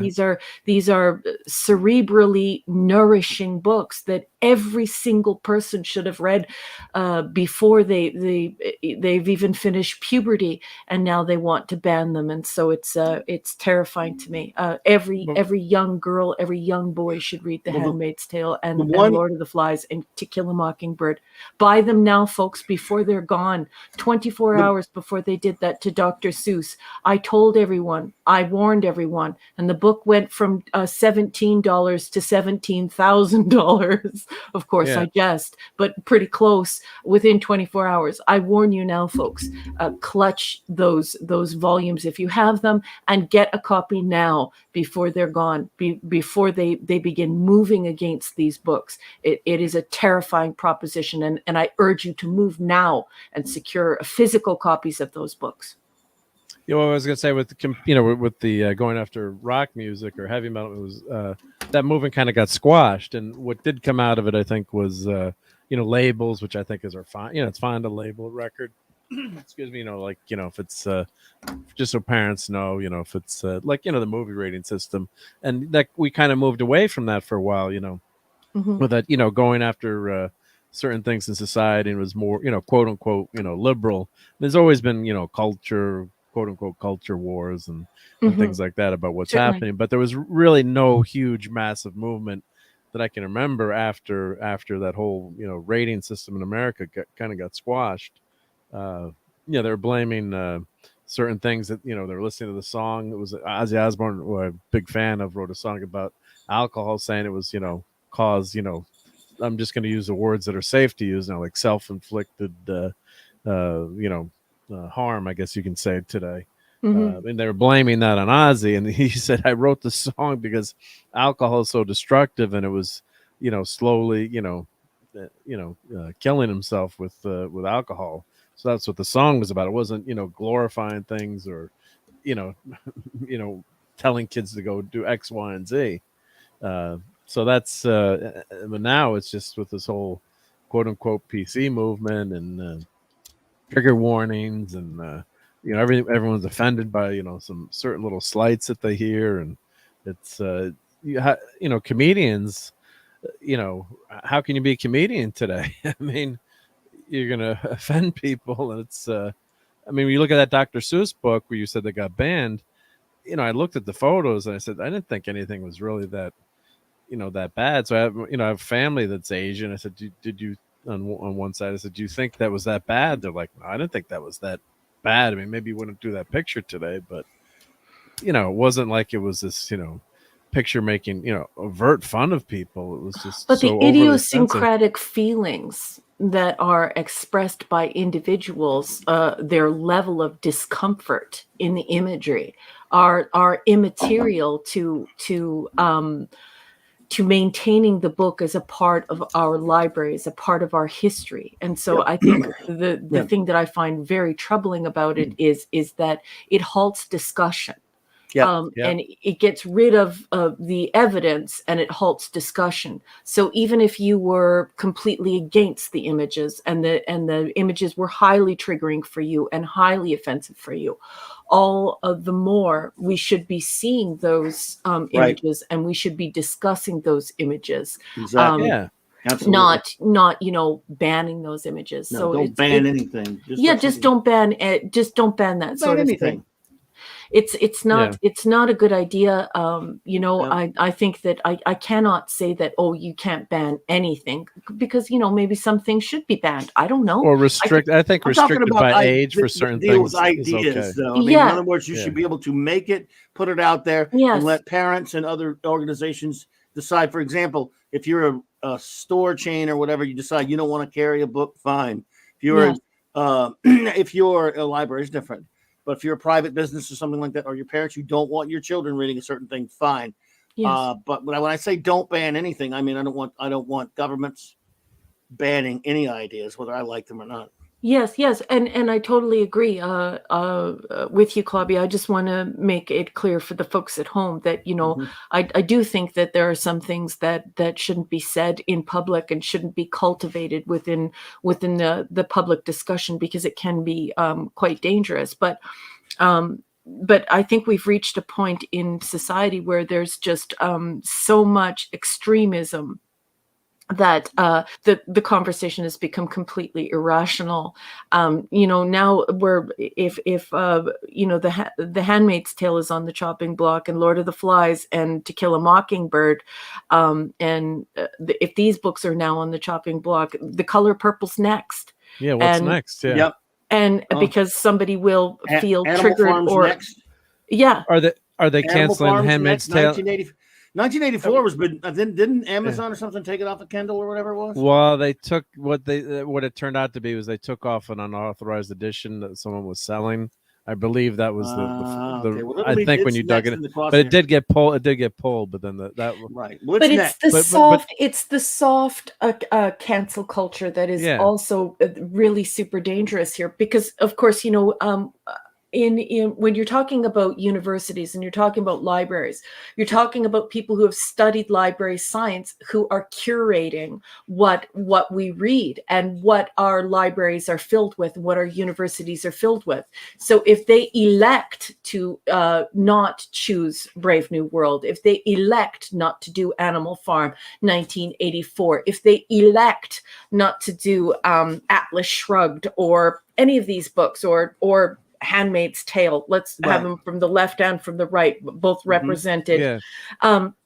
When they're doing that, they are creating a censorship that is beyond our perception. It's not even something that we're choosing. Someone else is choosing for us based on their own feeling.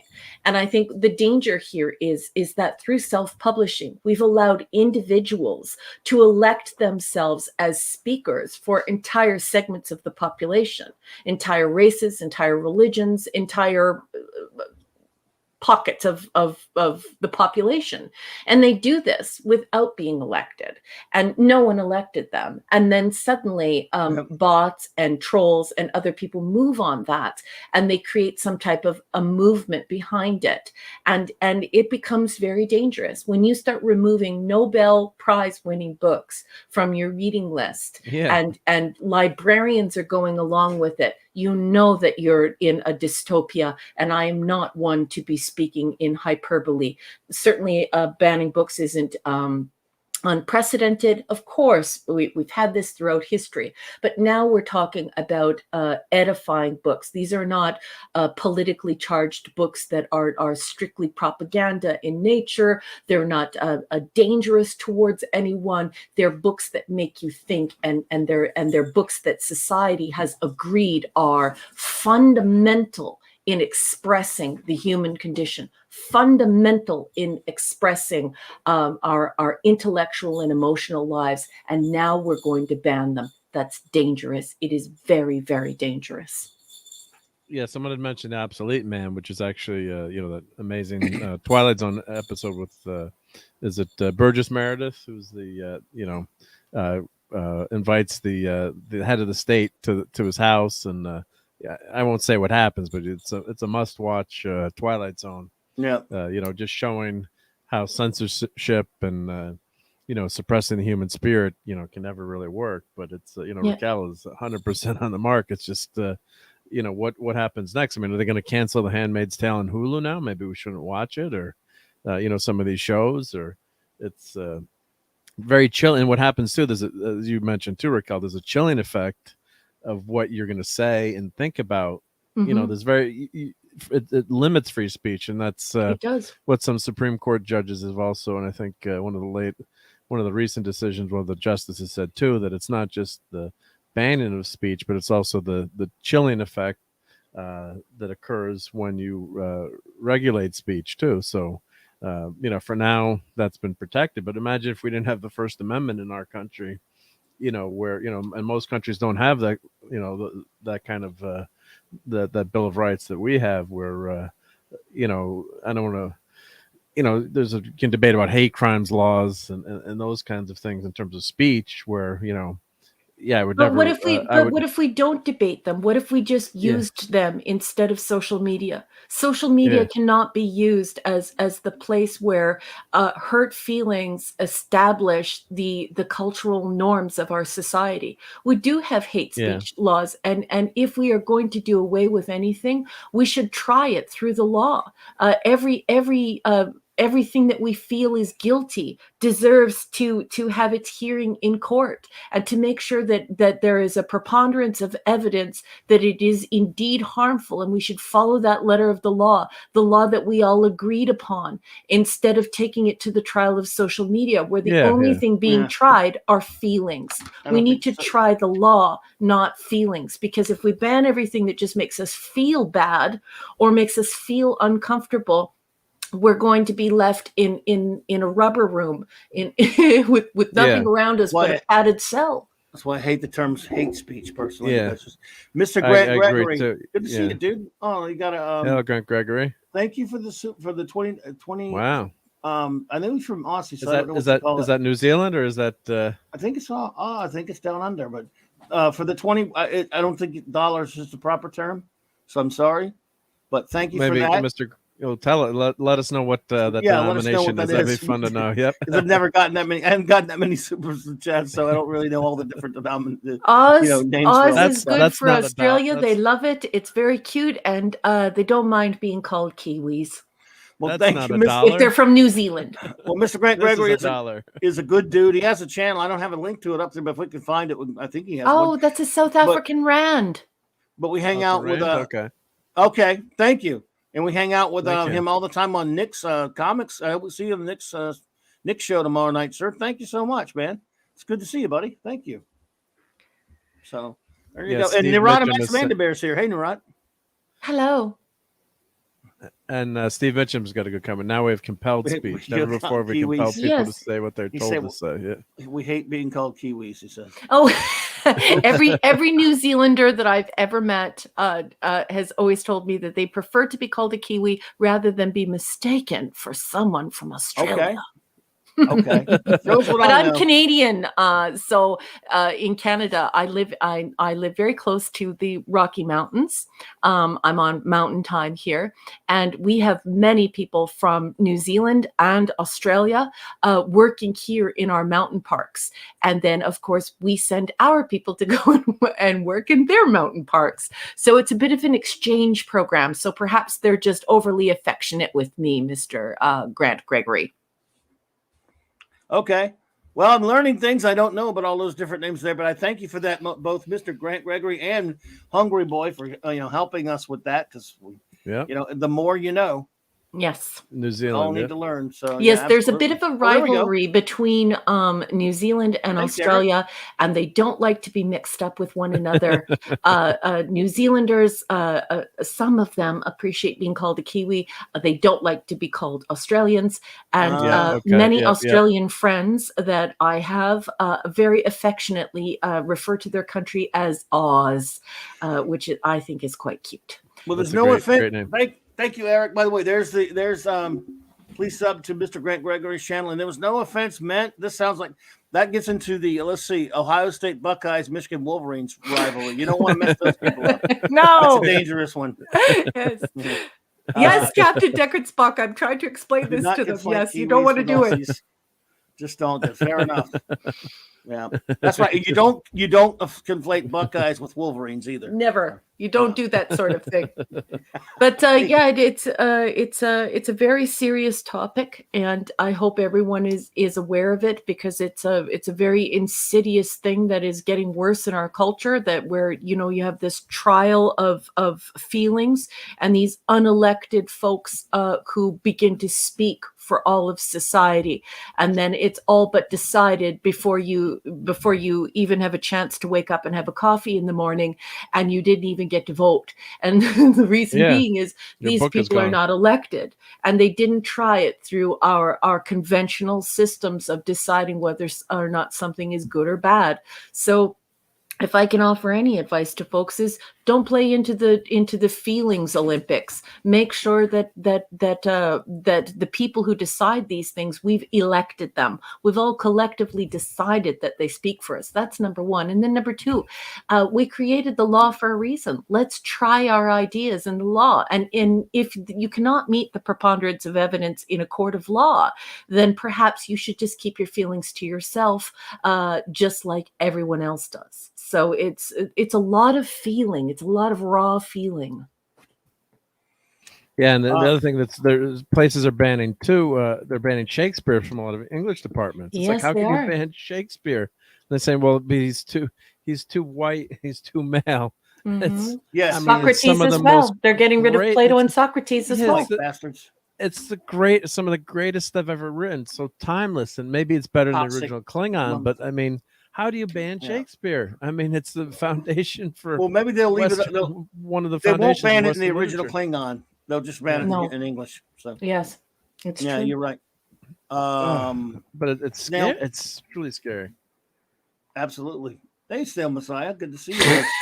Look, can we talk food again? He must have been here. It was earlier. Yeah. No escargot. Okay, no escargot. I promise. No snails. We will not eat you, Snail Messiah.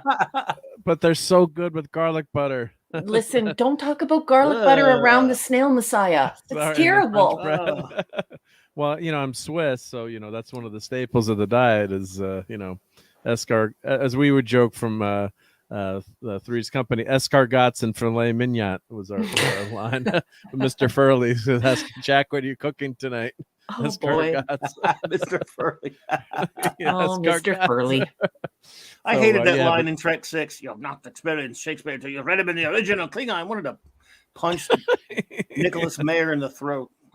Trying too hard, but it was a funny line. It's dumb. It's dumb. See, look at now, poor Snail Messiah. Look at look at him. He's trying to inch away as quickly as possible. Look at this. All look right, at this.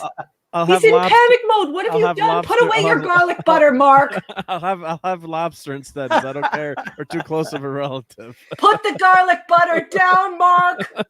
Well, we first time I went to Switzerland, they made me like with Dad's friend. We were having dinner, and they made like me hamburgers or hot dogs, whatever, something. And everyone else was having snails. I was like 5 years old, and I'm like, Dad, can I try one? So I had one. I'm like, oh, these are really good. So I kept like stealing them from everyone else. And they're like, no, we don't have that menu. You can't have any more. So it was like funny story where, why is this kid, 5 and he likes snails? What is it? Sorry, Snail Messiah. We love you, but hopefully they weren't relatives. But okay, you have to stop talking about eating Snail Messiah now. Put your French bread and your garlic butter away. Put it away. It's away. Put away your stories of eating his people. I'll go eat some gah. How's that? Have gah. Oh, gah. I say Dr. Gillian Shaler from Star Trek 4 should have returned in Star Trek 6 to call out Starfleet for devolving back into humans during the Cold War. Someone should have. That movie.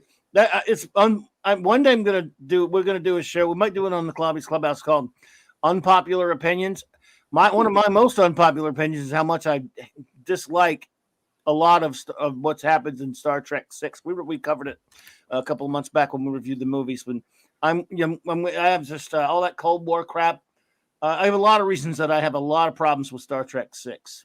Mm-hmm. A lot of people, and say unpopular because a lot of people. Well, now that you point those out, you're good at ruining movies for me, Clobberin times. Did I ruin it for you? Oh. No, because you also you look at there's one thing when you go to the movie that night and you say, oh, that was great, and plus it was such a touching send off for the cast for signing their signatures like that. Last start of the that great send off. And but then when you really analyze it, then especially when you guys did the Star Trek Saturday night. Sorry, yeah, it's like you pointed out some good point. I'm always open minded to hearing other points. I still love the movie, but I can see where. Sorry, I was pretty brutal. Yeah, that's okay. We were brutal to 5 and 6. We were brutal to 5 and 6, and I think it's fine to be brutal to either one of them, but people are pretty. It's fine to be brutal to 5, but then they cut all this slack to 6. That's true. I think people really like 6, but I think part of it, like I said, it's the last movie. Of course, when you get to Generations, it's an utter disaster. But don't get me started on that movie. At least 6. Huh? At least 6. The story is. Oh, we'll deal with Generations, dude. Yeah, yeah, we'll deal with that. But at least the story, I kind of like that. Where they weren't going for one huge big bad. Let's not try to replicate Khan again, and it was kind of obviously the Cold War getting together with with Russia. You could obviously see how, but of course the line only Nixon can go to China. It's totally ridiculous. And there, we all laughed in the movie theater, but now you pointed out, I'm like, why would Spock say worse than that? You have a Starfleet admiral saying words like Klingons will become the trash of the galaxy. They don't talk. They're not supposed to talk. Yeah, like that. They don't talk like that. And I also didn't like the fact that Mayer was openly arguing with Leonard Nimoy about how they conceived that line about Nixon and about what happened on the beach when they were discussing it. I mean, they literally walked on a beach together discussing it. And if you watch the footage of them being interviewed, it's like he said, she said. They are so diametrically opposed, the two stories, and you can tell that Leonard Nimoy did not appreciate it. And what's worse is Mayer openly admits he's like, I'm not a good story writer. I'm not a good storyteller. So and he says that in the same interview. So I don't know. He proved it. Read his stupid book, The 7% Solution, where he bastardizes Sherlock Holmes. Then he made a movie where he did the screenplay for it, and I hate that guy. Oh, I hate a lot. There's a lot of Sherlock Holmes fans hate that book. Some of them like it. It's just oh God Almighty! I do love Time After Time, which he did direct. Time After Time is great. Yeah, of course, Wrath the Khan is great. I think Wrath the Khan is great because he had a lot of help. I mean, he had a lot. Yeah. He had Shatner and Nimoy there. He had Harv Bennett there. I'm not saying he doesn't deserve credit. He did a fine job, but credit where credit's due. But he had a lot of help on that one, and he probably had a lot of help with Time After Time. He had David Warner and Malcolm McDowell and Mary Steenburgen, and I mean, I don't know, great movie, but nincompoop. He's a nincompoop, and I'm sorry that I ruined it for you, Mark. Sorry, the next time I watch it, I gotta I realize that I just like I really Watchmen I really liked, and then you were explaining to me why the ending didn't work, and I was like, oh, Sorry. damn you. Here I am, folks, the movie slayer. We're awful. Just show a picture of the poop Zamboni with Clobby with his thumb down. That's a good point, Mr. MJ The Cloboni. Media.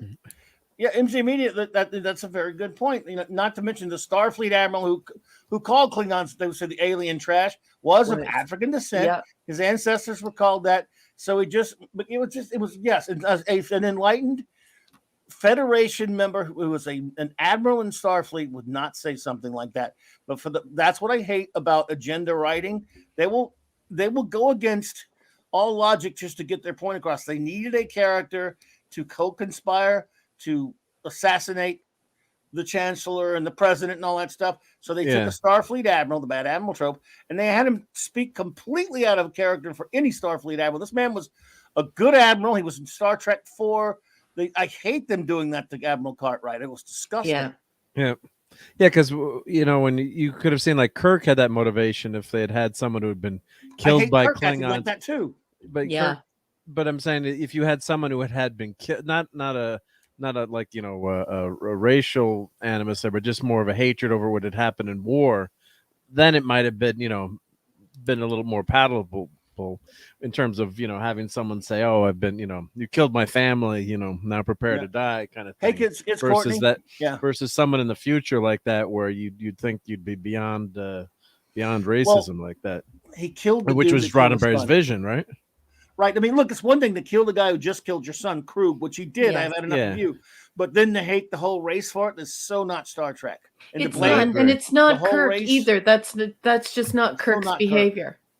So. But you can see where he's angry. That I'm saying he shouldn't do that. But you could understand that anger in some ways, and then he would work his way through it, kind of like Devil in the Dark, where he has that realization where hey, this creature is not out to kill us. There's something more there, even though it looks like a monster. It's a Frankenstein monster, quote unquote. It's inhuman, and it turns out to be a mother protecting its young.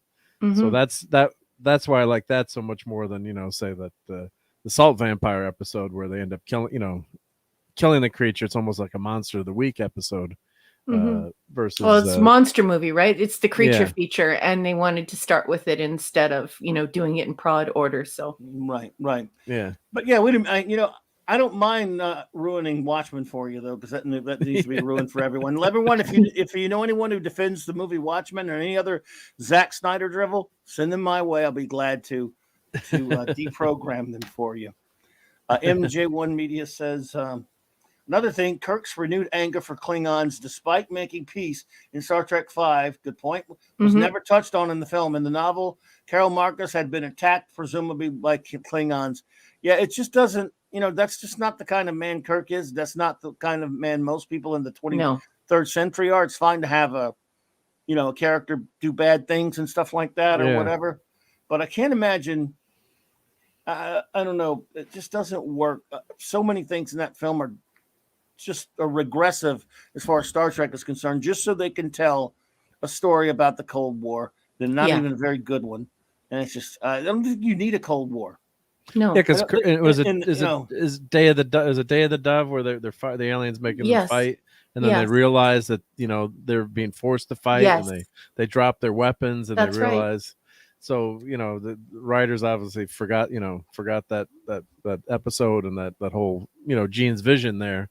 Where that you wouldn't have that wouldn't be the motivation for trying to kill the chancellor. They should have come up with a better reason for maybe a monetary gain or something, some other reason why you do that. And I like the whole murder mystery part of it in terms of trying to use your brains to figure out what happened. But that's the danger in allowing the actors to take the directorial role or to do the story writing role. It is a dangerous thing. I mean, actors act and writers write.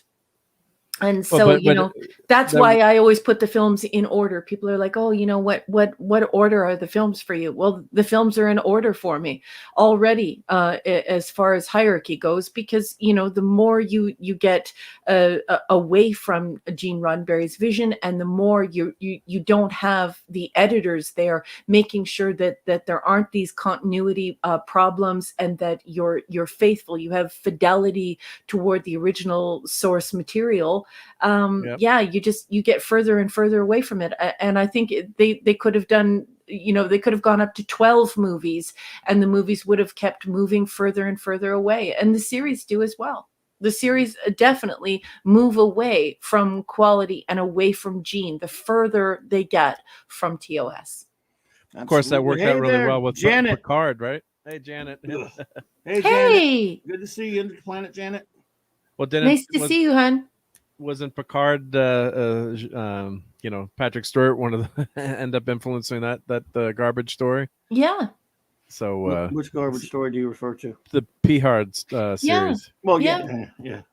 He gave several interviews talking about how he always felt that, that the uniforms, he always hated the uniforms. He never really fit in. Gene Roddenberry didn't want him in the role. He always felt that he would like to have more of a Logan feel or a Marvel comic universe feel to the movies. And he was quite open and honest about the fact that his greatest desire from the beginning, even when he was working with Gene Roddenberry, was the furthest thing from the things that Gene Roddenberry loved and cared for. At one point, he could actually be heard complaining that he didn't get to, F for F.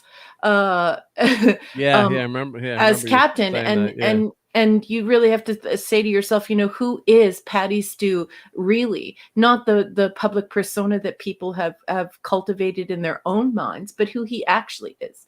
And who he actually is somebody who complained that Livingston was an act of animal cruelty, but then puts a pit bull in a movie, and that's not animal cruelty. And hated the uniforms from the very beginning, to the point where he complained so much about the uniforms that Gene Roddenberry wanted, because Gene wanted them to look very futuristic. It's why they had stirrups and so on and so forth. Sleek, right? Yeah. That he went to a chiropractor and had a chiropractor write a note so that the uniforms could be redesigned. And of course, they look ridiculous by season 3. The uniforms look totally stupid. They can't even raise their elbows to their shoulders without the whole shirt coming up to their armpits. They're effectively dressed like Urkel because of Patrick Stewart. And how do they get into those uniforms? You're looking at them now in HD, and the zipper's on the back. Yeah. How do you get into that? Do they have a robot to dress them, or what? Well, practically, right? How would you get into that? Just stupid, and all of his other complaints, the complaints about the stories, complaints about the contents of the stories, the fact that he wanted a captain who was effing and effing, so fighting and the other F, and he has to own that. But the thing is that he's built up a mystique, and people have this opinion of him. And if you go and look at what he actually says and what actually transpired between him and Gene Roddenberry, and who he is as a person and this IP, you will see a very different story take shape. He unabashedly did not want to make a Star Trek show. And he said that, in fact, it was contingent. His participation was contingent upon it being like, and I quote him directly, Logan, from the Marvel. Yeah, the Logan film. He was in Logan. He was all, Snail Messiah. Thank you so much for that. You were too kind. Whoop, I missed it. This thing jumps on me. For the 20 DKK, I don't know exactly what those are. You have to, is that Danish? Kroner? Yeah, Krona. Kroners, maybe. Okay. I'm not too good at knowing all these different currencies, Snail. So apologize for that. But it says, because I appreciate Saturday Night Star Trek streams. Thank you. No, that's you. 20 bars of gold pressed latinum. Yes. Yeah. Gold pressed latinum. Thank you so Danish Kroner. That's it. Thank you so Kroner. much. Yeah. I appreciate you, and we love all of our friends who hang out for Saturday Night Star Trek. you're just amazing, and we love your participation and all of that. And Captain James T. Skywalker says, "Why does the cast love Patty Stew so? Was the cast? I guess you'd have to talk to them. I don't know. I don't know the answer. That maybe some do, some don't. I don't know. Those people spend a lot of time together. I guess they were just friends. I don't know. Well, I can tell you this, Captain James T. Skywalker. That's who asked the question, right?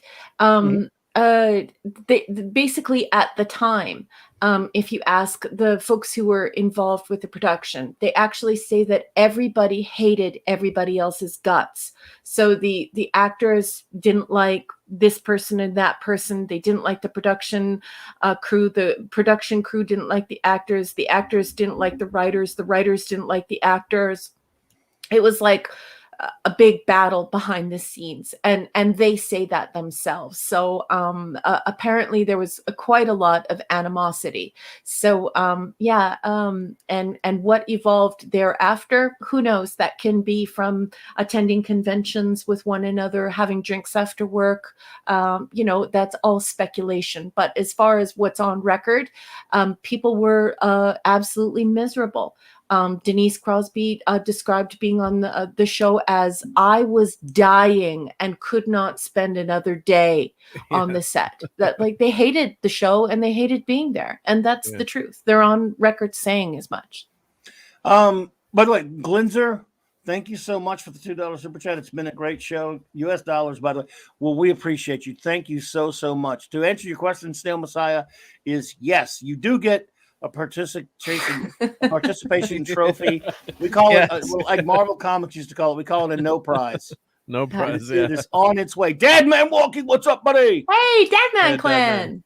I would say on the chat, another thing about the whole cast and stuff like that is, after the show, these people did a lot of cons together and all this other kind of stuff. So it's possible were friendly to some extent. I don't know. I mean, obviously they're not. If they hated each other's guts, they're not going to go out into the public and say it that much. Yeah. But I've heard them say nice things about each other, like you have probably, Captain James Skywalker. And I think they see each other a lot. They're friendly enough. They wouldn't want their fans to think they hate each other's guts, even if they do. You know how that goes. A lot of people, because it discourages you from watching the show. Yeah, it does. Yeah.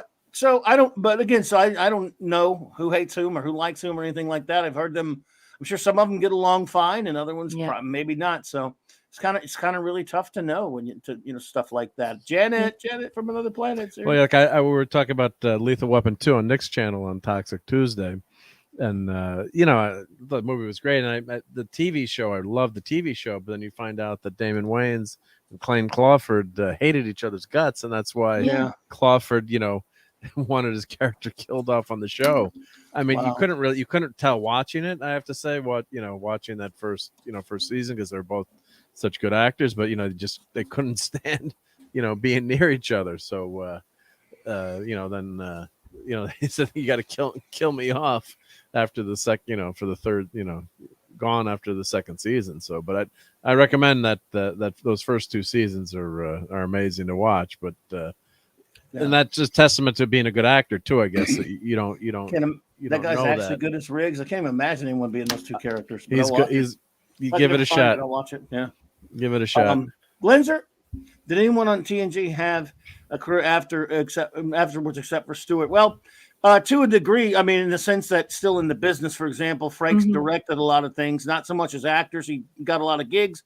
Spiner mostly did a lot of animation voice work and things like that. And some of the other, LeVar Burton did some directing for some other Trek shows and things. Reading Rainbow was a huge thing for him.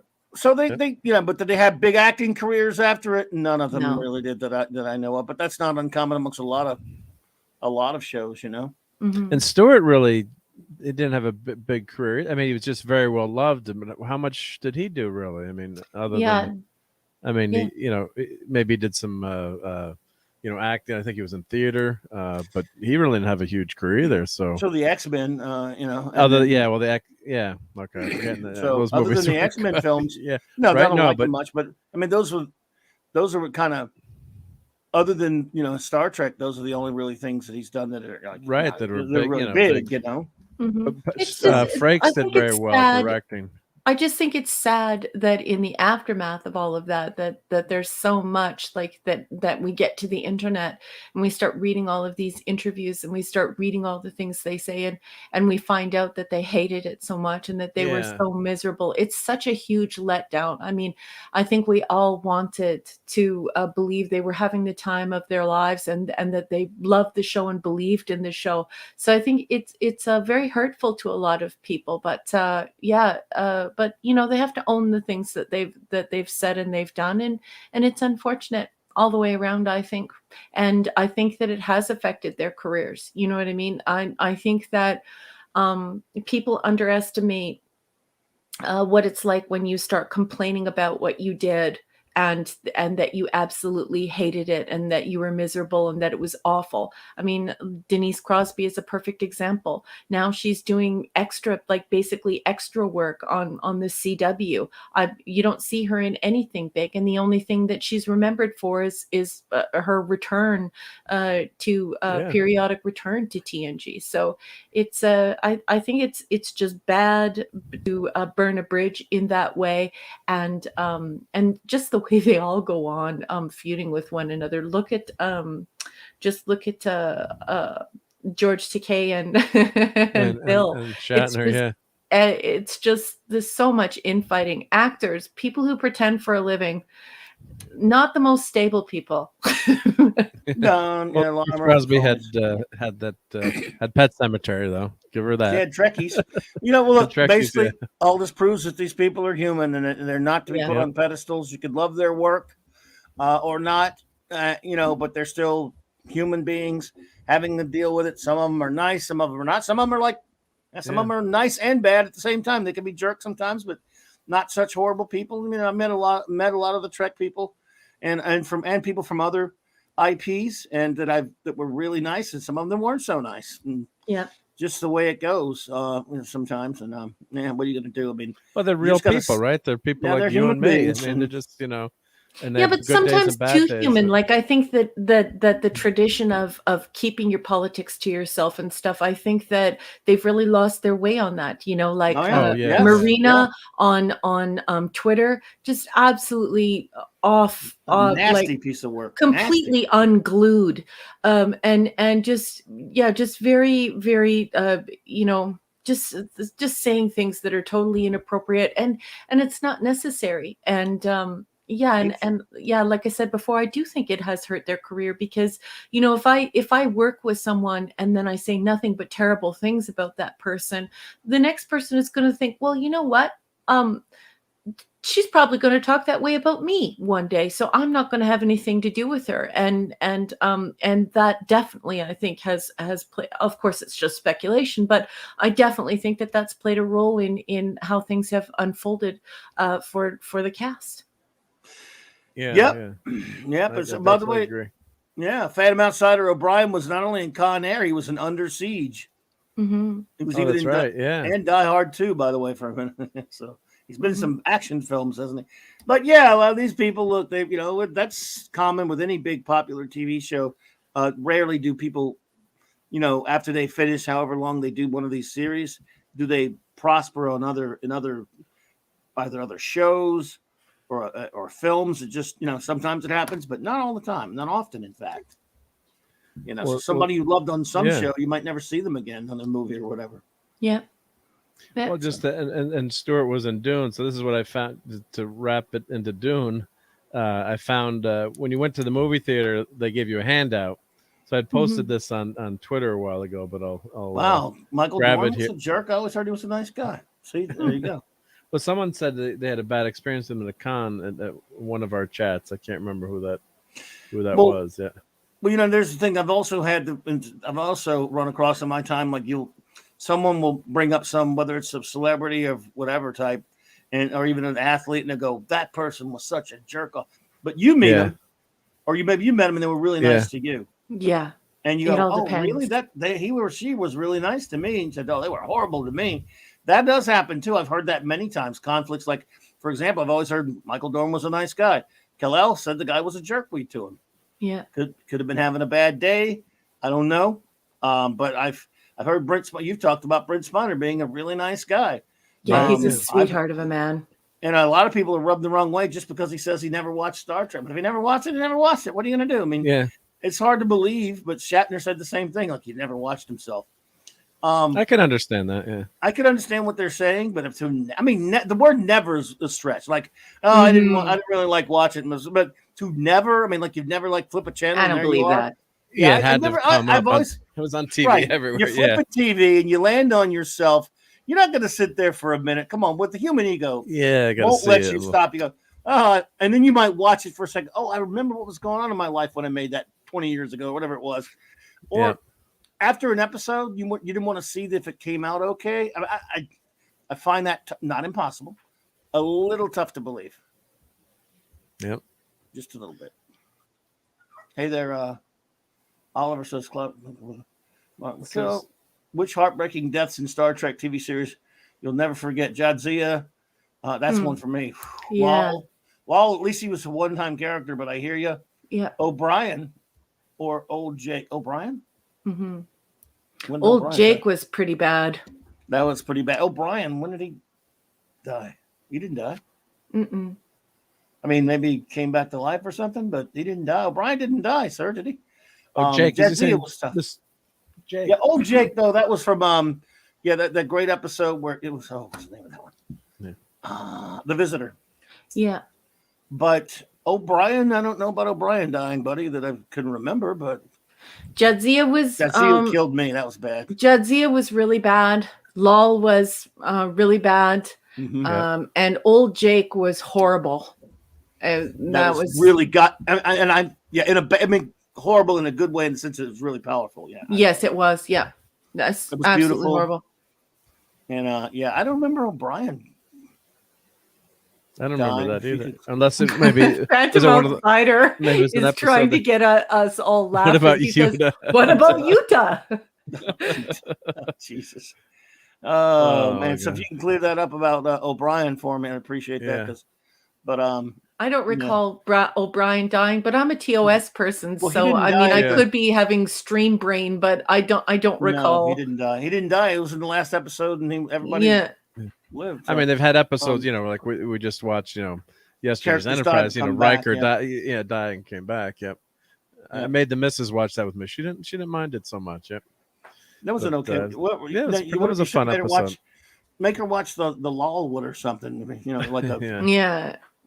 Well, the death of Tuvix. Never mind Tuvix. That's the stupidest conversation. I hate that people argue over that. It's so dumb. The Tuvix question one night here on Clobberin. God, hell, we'll get that one night. Yep. Oh, so anyway, we're going to be talking about that on Saturday Night Star Trek. Well, one of these days. What is this here with Dune thing? So these are the handouts they gave you in the movie theater in 1984, and of course, I kept them. I saved them because I don't throw anything out. So they gave you these handouts and you walked in the movie theater if you hadn't read the 900-page book to know what the heck was going on. I would know mine killed Scotty. If you turn the episode off right there, it really is bad.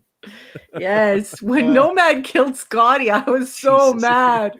Yeah. There were some episodes where O'Brien died, came back. I don't know. But I'm sorry, go ahead. No, that's I think it's been a while since I rewatched, but we'll hit the. I'm sure Narat is correct. So let's see. Thumper. What's a thumper? A short stake with a clapper at one end. Its purpose is driven in the sand and set thumping to summon the sandworm to distract the worm from a specific target, such as a group of freemen or sandcrawler. Mm-hmm. So, but I just love this kind of stuff, where they actually felt that they had to give you a handout when you walked into the movie theater. Otherwise, you weren't going to understand. Killed Kirk twice. Jesus.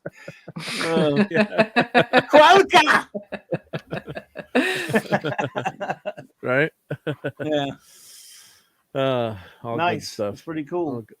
Yeah. So that's why Mrs. complains the house is filled with stuff because I've got stuff like because I got stuff because like it is. That. Did you just hear what Clobby said? Because it is. That's why. Yeah.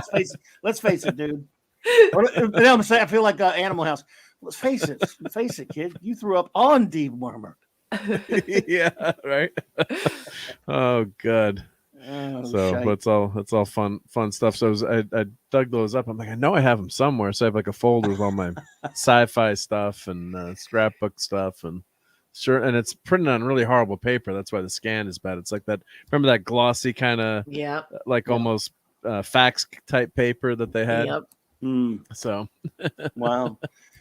Yeah, good stuff. So you have watched Dune then, Mark, or no? I started watching it, and then I had to watch my Star Trek watched it all episodes so I haven't finished it all. But it didn't really. I don't want to say it was bad, but it just didn't grab me. And part of that might be not being in the movie theater. I think you get your undivided attention. You're not.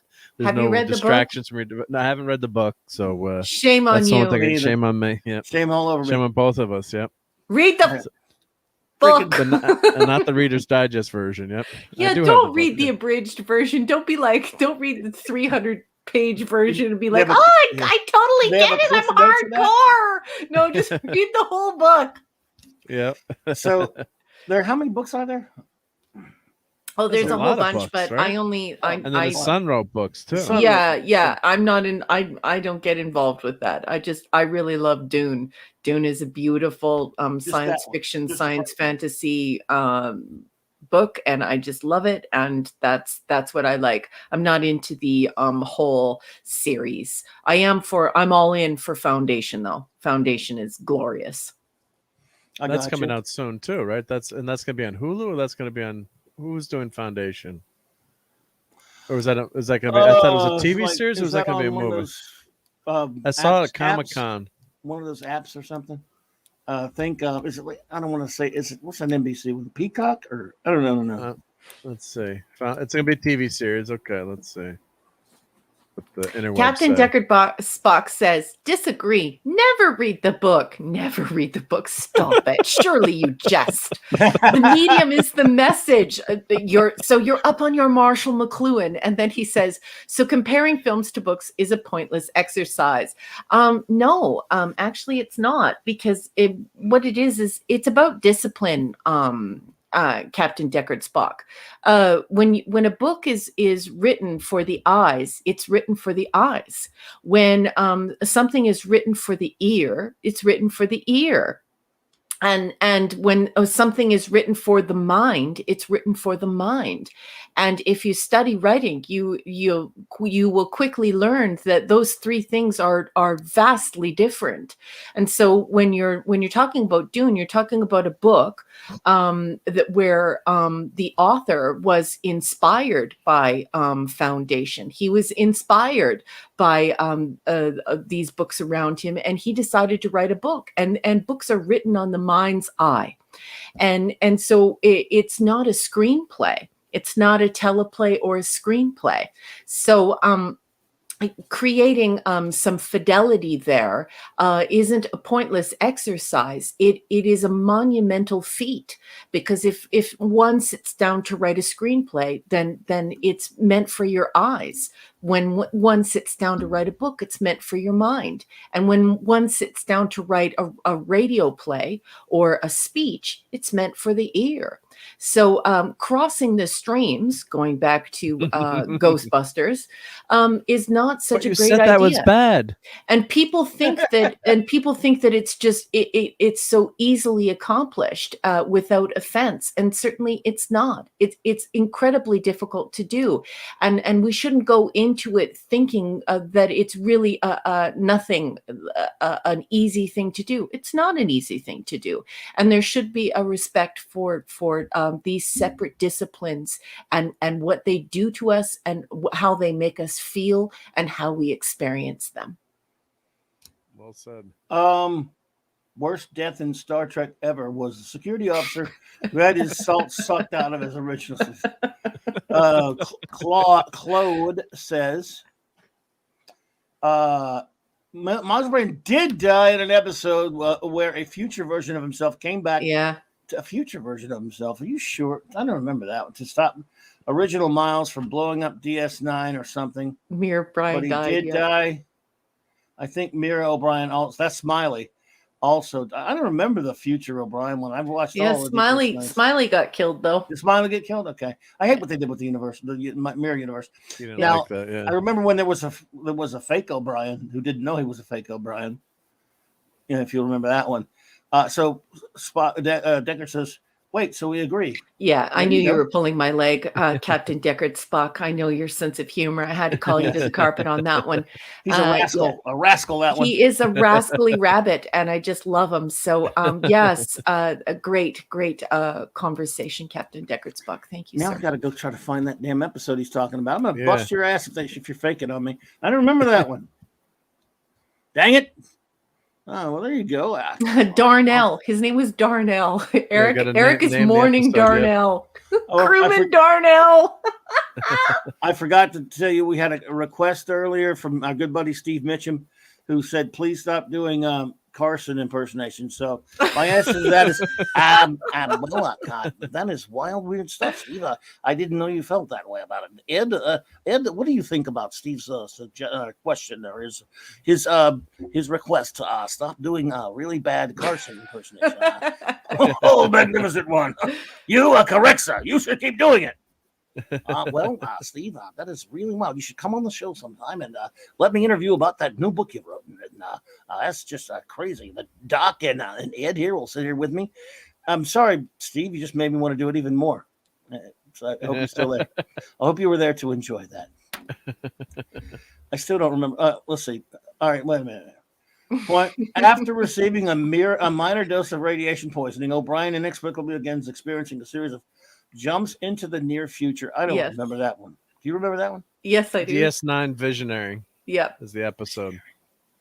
Oh, yeah. Crap. I do. That was he was really killed in 2371 after becoming infected with Delta Series radioisotopes following an accident aboard the station. God. Yeah, no one. It was a real dumb This one, coupled with the presence of a cloaked Grumman warbird nearby had the effect of shifting him forward in time by several hours.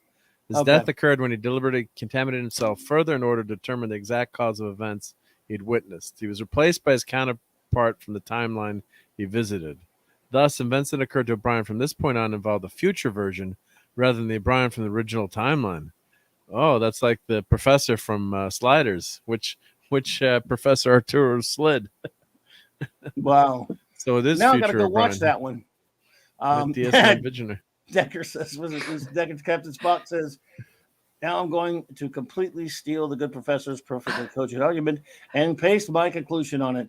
I was serious. Never compare the eye to the ear. Yes. So I try and say that books are written for the mind's eye, not CGI. So you have the mind, you have the eye, and you have the ear. So if you do wish to discuss this, I hope that you will mention the mind, the eye, and the ear. Three very different disciplines, and so we ought not to think that a radio show is great for a book, or that a book is great for film. The mind, the eye, the ear. Yes, and Snail Messiah, that was one of my favorite episodes. The one where it was called A Hard Time, when O'Brien was put in that mental prison where he lived a 20-year sentence, even though it only took a couple of minutes. That was a great and very disturbing episode, but I love that one. Yeah, that was great. Kind of like a little bit like the Inner Light in some ways, right? Yeah, with, a darker version of that, but a much darker version, because of course it gets into PTSD, which I think is just magnificent. I don't think that they really drew out his PTSD to a sufficient degree. I would have liked to have seen it happen over the span of several episodes, since they were going to do that, because when someone goes through the process of being a POW, or they go through what he was put through, I just, it's not all sunny and wonderful the next episode. So if you're going to commit to something like that, I just would like to see a little bit more respect paid to it.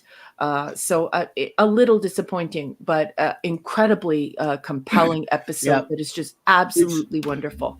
Great episode. Again, it's very similar to what happened with Uhura when her mind's wiped and the re-educator and they never hear about it again. Mm-hmm. Do you think that would have, by the next episode, O'Brien, you're right, he's just back to his old O'Brien self. Mm-hmm. And that was when they were more respect to continuity had been going on. So I don't know exactly what it was. He was totally fine after that. I mean, that was some brutal stuff he went through. because DS9 was really the first series in Star Trek that was kind of episodic, and they, with that continuing storyline, right? Yeah. I apologize, Mark. It has nothing That's to do okay. with you, Yeah, my no, wonderful that's friend. okay. I Yeah, beg your pardon. Just neurot is just yeah, that's Yeah. fine. Yeah. But It's messed up. No, you're yeah, right. but they so that in Uhura it never made sense either. When they said they wiped her mind, they should have said they wiped out her language skills or something. Because then, if you're totally mind wiped, then you're never going to be the same person that you were. So that was kind of that's kind of a maybe a something us geeks and / nerds maybe paid too much attention to. But yeah, it really was kind of a crazy situation. not some of the best writing, especially because she comes out with Swahili first, so she wouldn't have been able to recognize any language, never mind Swahili. So that's why it should have been just her partial wife, I guess. Or just find a way to put it back. I mean, just put her back to write it like he can put it all back, the info. That's better. Yeah. Right? Yep. Especially because she was a department head and fourth in charge. Yeah. There's a new novel out that deals with that, by the way. Yeah. Out there. But I don't know why. But I might listen to it one day. Because I can't read. I'm too young. Do they have a Peter Pan record for that one? I hope. Yeah. Oh, we never talked about your Star Trek comics, damn it. Your Gold Keys. Oh, I know. And I was so excited to talk about them. I'm sorry. We can do it right now if you want to show something. Well, I'm not going to show them, but Mark can look them up while I tell you which ones I have. And then you can tell me of whether or not they're good. Although I personally, since I went to the school of Clobby, I am personally completely enamored with Golden Keys, or Gold Keys. I mean, I think Gold Keys are the most beautiful comics ever.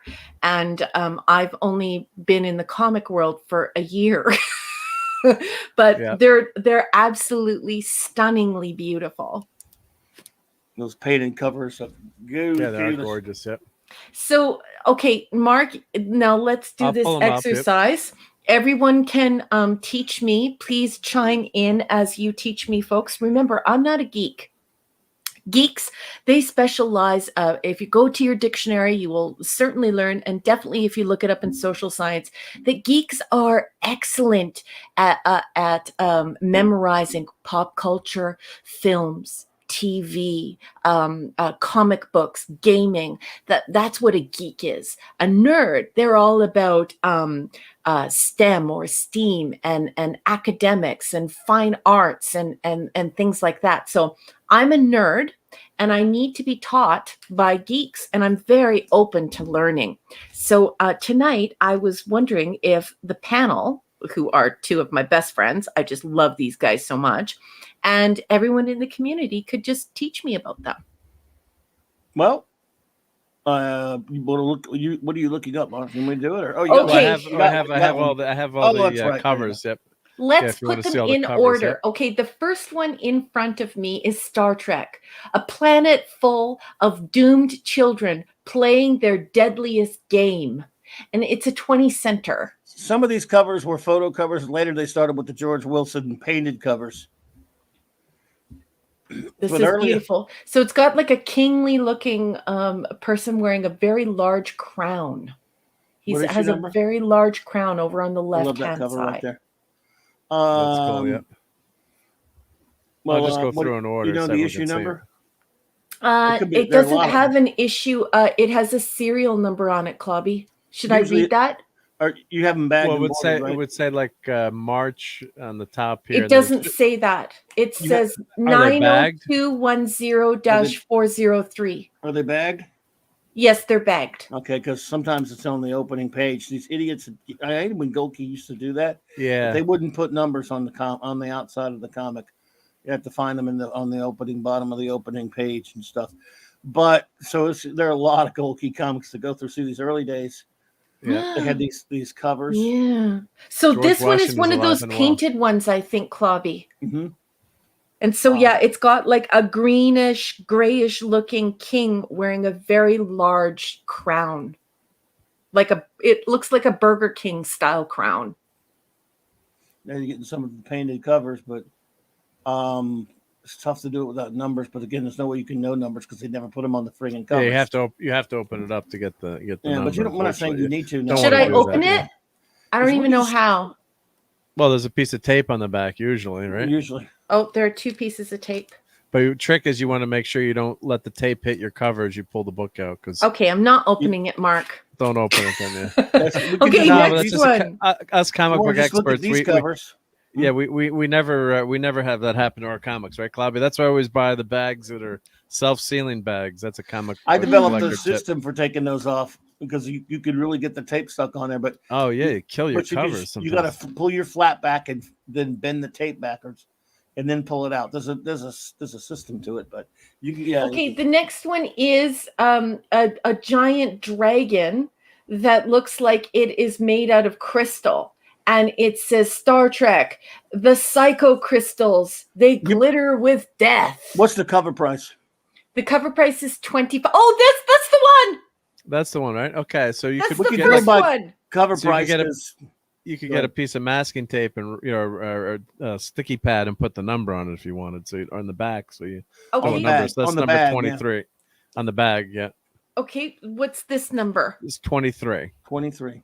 Okay. You get a little piece of like one little. They used to put these little 23 stickers on them or whatever on the bags, with the number and everything. Okay, next one.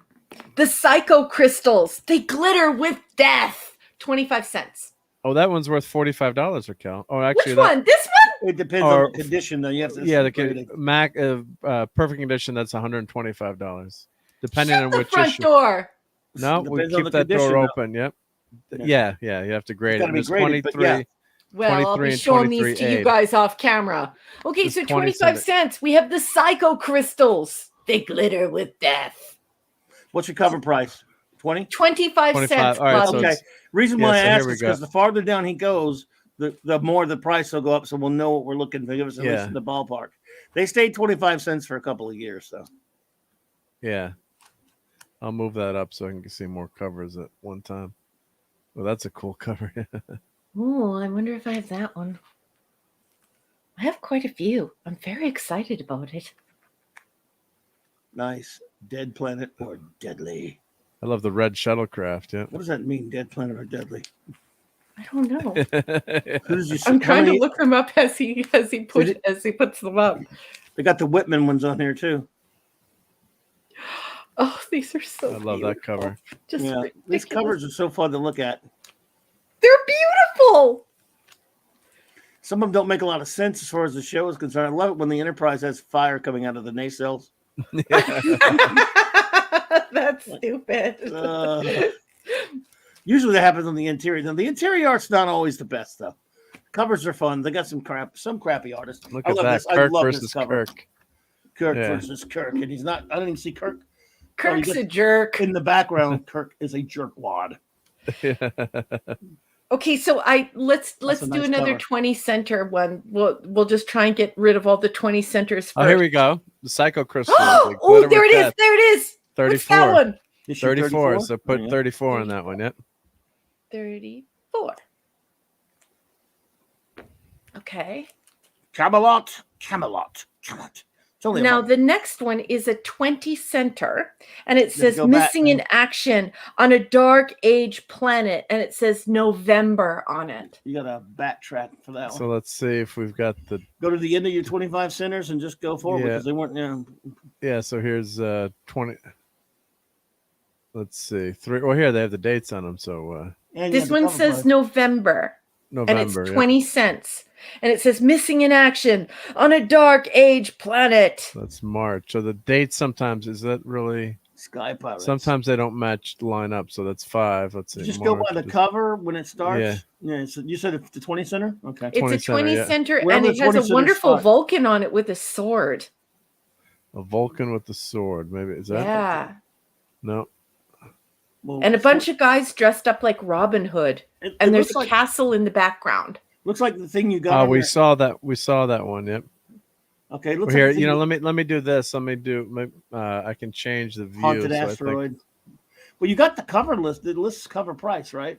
Yeah. So these are 20 centers. Go by that. Just go to start at your 20 centers. This one's 20 cents, and it's from November.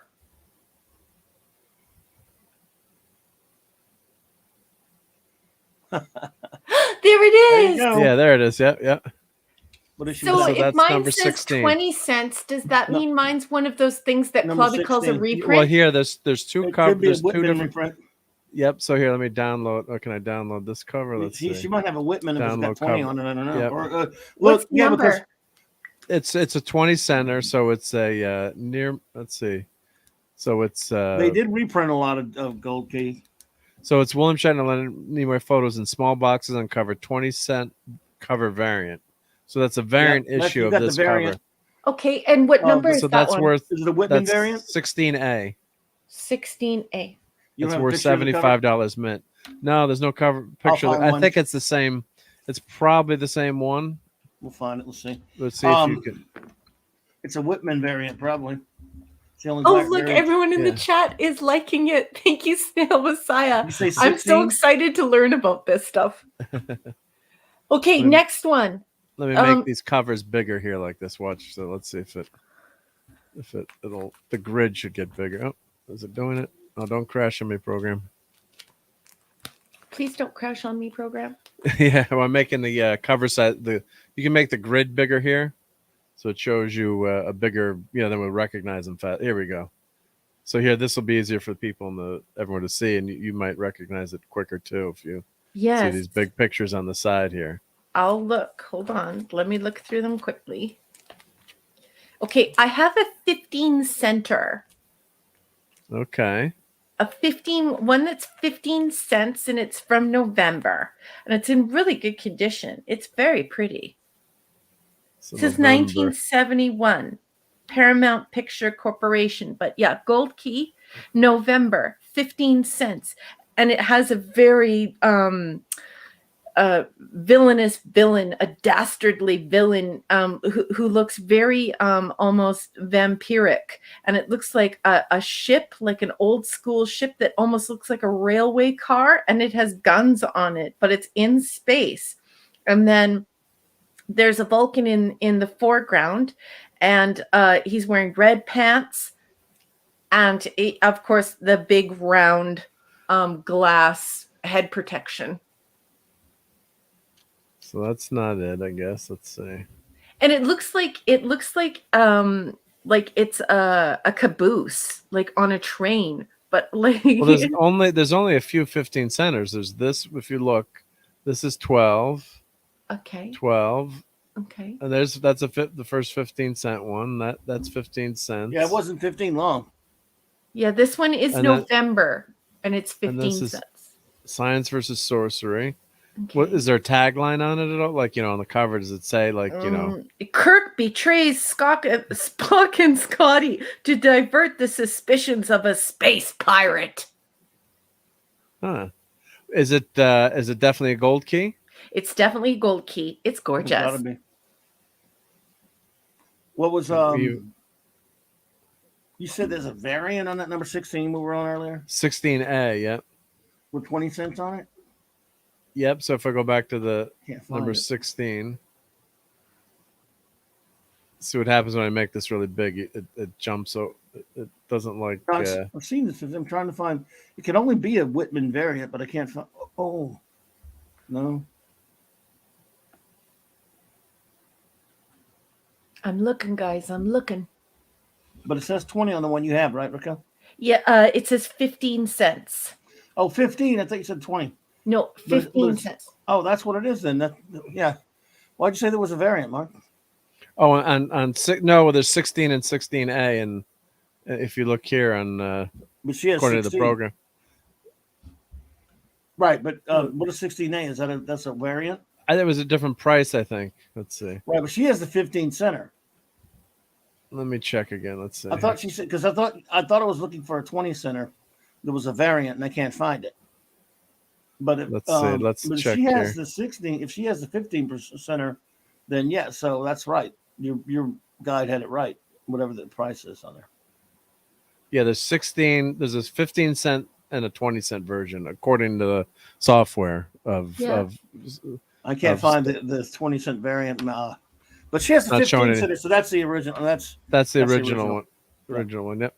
So we got here. It's easier to see now if we flip. So these are These are 15 centers here. So if anything looks kind of like, if you can see that on the left, I'm Raquel, I know looking. it's I'm small. looking. I'm looking for a giant thing that looks like the back of a train. It's like a caboose, but it has Gatling guns on, like strapped to the outside of it, like machine guns. Machine guns, yep. But it's like, oh wait, no.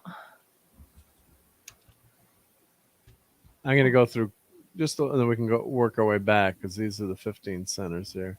This one's 15 cents. What's on the cover again? It looks like a caboose that should be on like an old school train. Only it's in space and it has Gatling guns, like machine guns, attached to the outside of it, and a very ominous looking villain with a big bluish face. Is that it? There it is. That's it. All right. What's that one?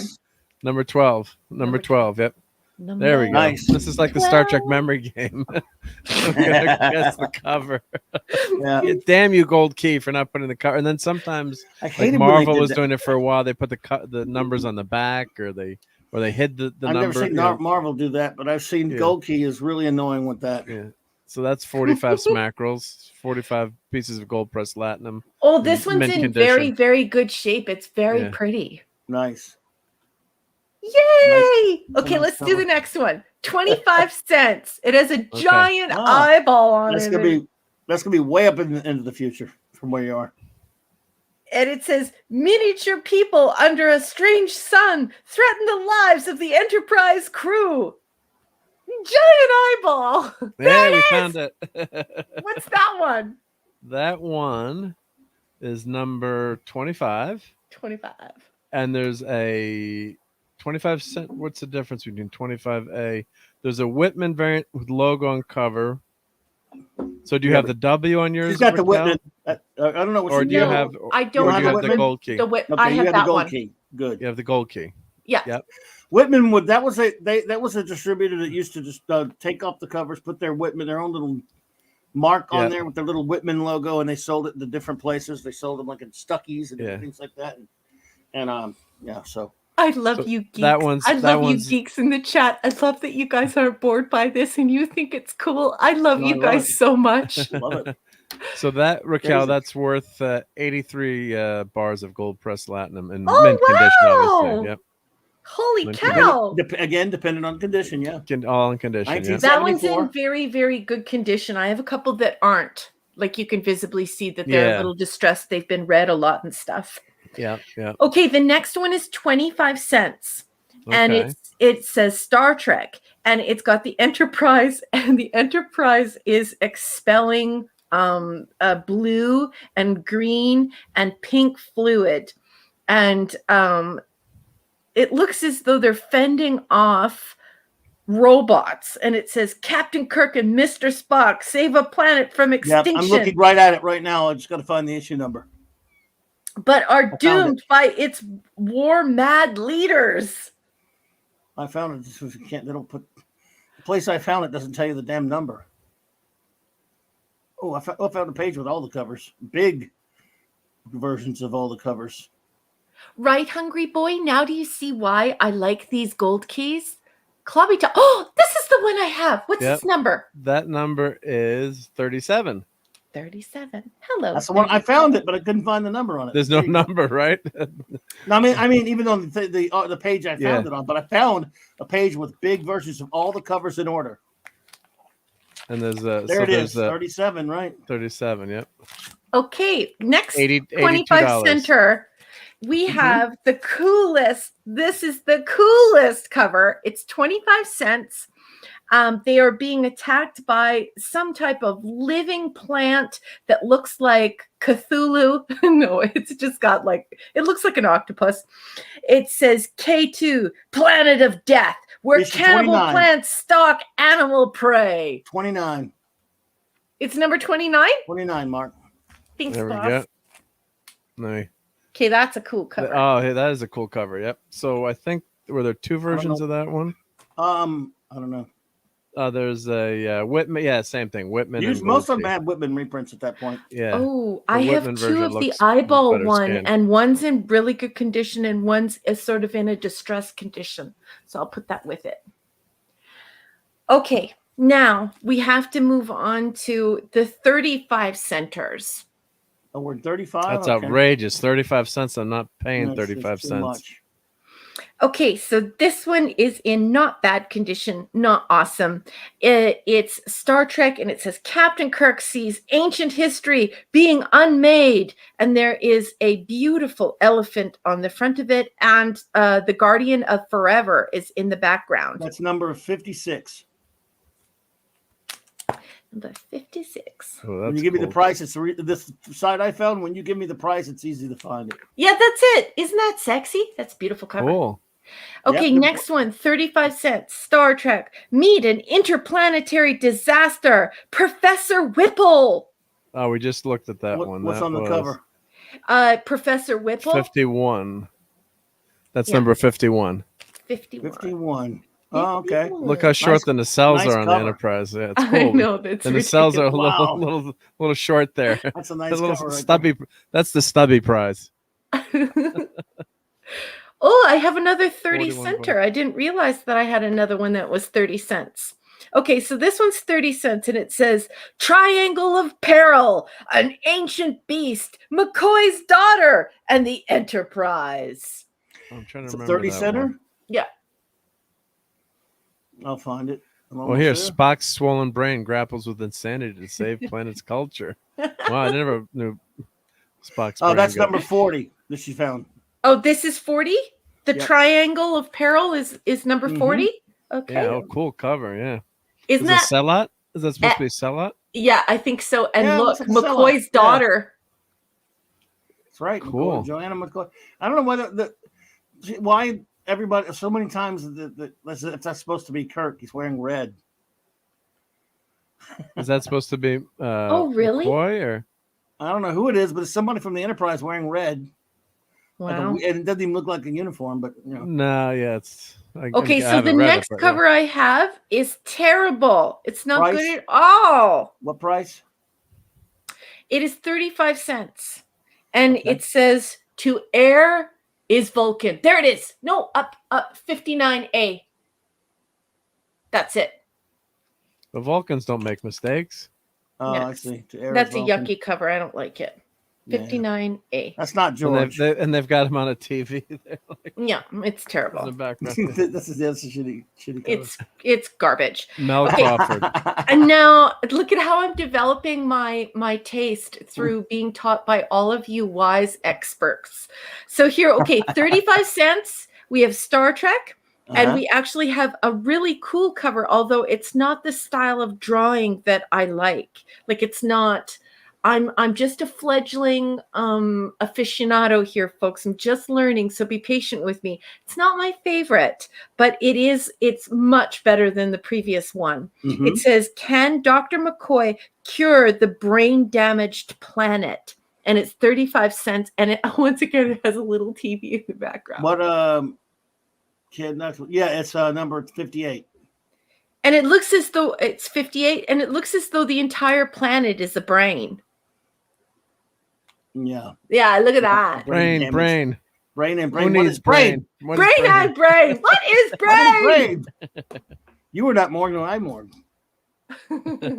What a couple of geeks. Okay, so now some feedback. Mhm. All right. Number 58. The art is okay, but nothing to write home about. Yeah. Number 59A. That's awful. That person is just not good. Mhm. Number 40, gorgeous. Number 51, it's okay. Number 56, excellent. Number 29, absolutely stunningly beautiful. 37, gorgeous. What's this one again? Oh, 25. I have a double of this one. This one I think is totally cool. And it's just absolutely beyond the beyonds of cool to me. Number 12 is absolutely gorgeous. Number 16A, just perfection. Totally beautiful. I love it. 34, absolutely gorge. And number 23 that I always put in the front when I put them on my bookcase is just absolutely gorgeous, gorgeous art. 23 Thank is you. your favorite? That's all I have, guys. Is 23 Nice. your favorite? Or? I think 23. Cover-wise. I think cover-wise, 23 is my favorite, but I do have to say I love. Let's see what Hungry Boy and Phantom Outsider have to say about this. But I absolutely am over the moon for number 29. 29. Which one is That's that? cool, again? yeah.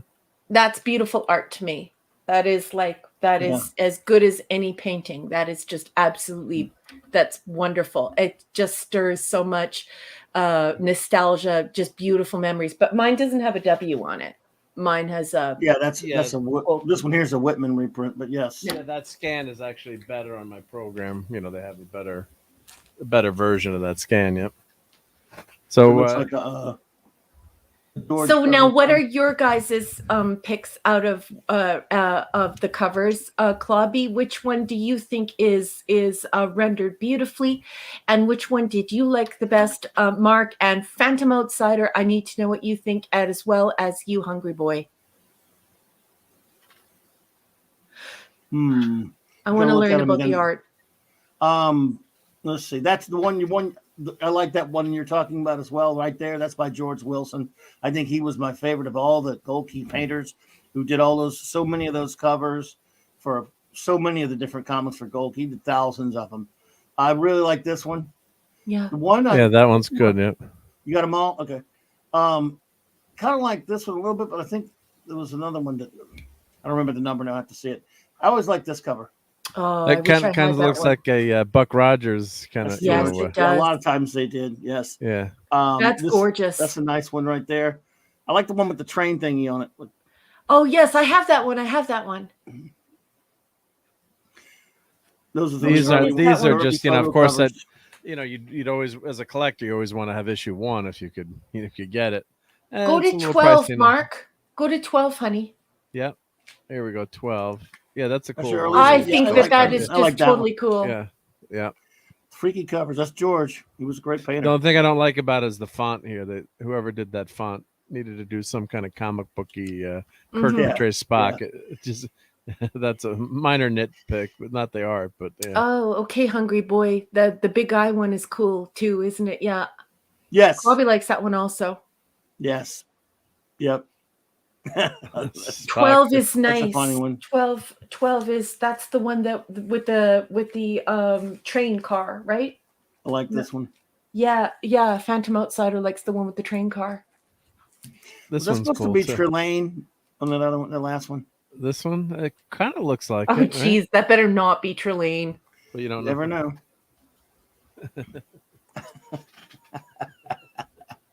Right? Yeah, and so it looks like I have a lot still to collect, right, guys? Yeah. Like I have a lot. There are a lot for me to find. Yeah, and unfortunately, they're not all super expensive, but they ain't cheap these days either. So yeah, and a lot of times I'll show you some of the comics. They've done a lot of collections on them too, but if you want the issues, so you could have the covers, Yeah. And these are, what you can do too. You can, print the cover too. If you find a big version, download it. That's a fun thing to do too, and just put it on your wall if you want. And some people I know do that anyway because they don't want to trash their comics with the UV of the sun.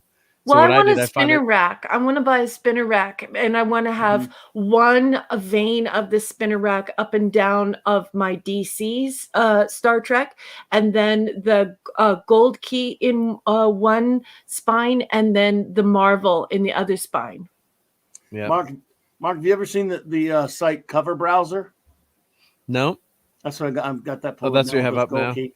Yeah, that's a good. They got a lot of good stuff on there. You can just go in there and put whatever you want on there. Oh, you just kind of go through it, right? Yeah, but you got them here. I mean, fine. But I mean, I'd say these are pretty good. You can scroll through them. Yep. And the nice thing about this program is you can find the folder and download them all. Yep. Wow. Nice. Kirk is stranded on a savage planet, and one of our captains is missing. He's buff there. Yeah, he's beautiful. But I like that sort of thing. Oh, That's my what goodness. I like. Oh my goodness, man! Look at the weirdo with the purple. Yeah. Okay, let's let Clubby go to sleep. What? No. Ooh! Oh my That's a cool one. God, that's gorgeous. I like that one. Yeah, Sleep. that's a classic one. It's not yeah. 5 in the morning. Ain't no way I'm gonna be sleeping anytime soon. What That's number is that? beautiful. How much is that one? The Evictors. That one is. This program jumps on me, unfortunately. MJ1 That's okay, Media. honey. You It's guys fine. enjoy Galaxy Quest? The greatest $25. Star Trek movie you've never made. I love Galaxy Quest, by the way. That's beautiful. Nice. 55 for the gold key version. Yep. Wow. That's gorgeous. I love Galaxy Quest. MJ1 Media. Absolutely. Yeah, well, I keep arguing for Saturday Night Star Trek that you have the 733. It's like what's the number 35. 35 club, so it's 735 and a half. At Galaxy Quest, you got to do one more show and show Galaxy, go over Galaxy Quest. Yeah, I'll definitely talk about that. And we watched that with the missus, and I'm dying of laughter because I know all the inside jokes, and it's like We'll have you on when we do it. Yeah. All right. I'd love that. Yep. And Enigmatic drop there like so 41. Would you please show me 41? Sure, yeah. Oh, this is 41 here. Yeah. Okay. Yeah. Enigmatic drop there. I think that is just, isn't that gorgeous? That's great. Yeah. That is like that's a slap in the face. Like that's just that grabs your attention. Just absolutely beautiful and quintessential science fiction. Just isn't that just glorious? I love science fiction so much. I mean, just look. And that's before they had the space, the regular one, space station or the space, huge space station. I don't know if this is supposed to be an alien station or whatever it is, but it kind of invokes that that look there. Yep. Yeah, it's just some great art. What year was this one? This is 76. Yep. And these are pretty cheap for a while too, weren't they? Clobberin times, weren't they? They were moderately. Really up into the 90s and stuff like that. You could probably then they took off. Grabbed them fairly cheap, somewhere around the 2000s. When they started, as time went on, they started to go up a little bit. Yeah, I mean, because it's just and they did collections on them. They did, the trades and stuff on these. I love the space stations as well. Enigmatic Drop Bear, they just fire the imagination. Absolutely. And Nirot, I totally agree. It's just so much, just beautiful imaginations. It's man is a marvel. The human mind is a marvel. That's why I love science fiction and even fantasy and even other things, because what the human imagination can do always astonishes me. It's why it's my I just use imaginative fiction. That's an umbrella over a lot of different types, and I love it. And obviously, I love science fiction, of course, as well. But imagine anything that is of the human mind and imagination just astounds me, and that's why I love it so much. But I always say, by Grabthar's hammer, what a savings. I love it. Nirod, I think that's exactly what's happening there. It's quite violent, isn't it? It looks as though somebody's been ejected from that intergenerational ship. This is a freaky cover right here. Yeah, a little too scary for me. It looks like it's a rip off of the animated episode. Yeah. Connor Clock Incident. It looks like the hourglass spins backwards and they're kids. Yeah. What year was that? That's 76, I think. Yeah. It was after it then. Yeah. Again, this was some of those really freaky photo covers that were kind of interesting.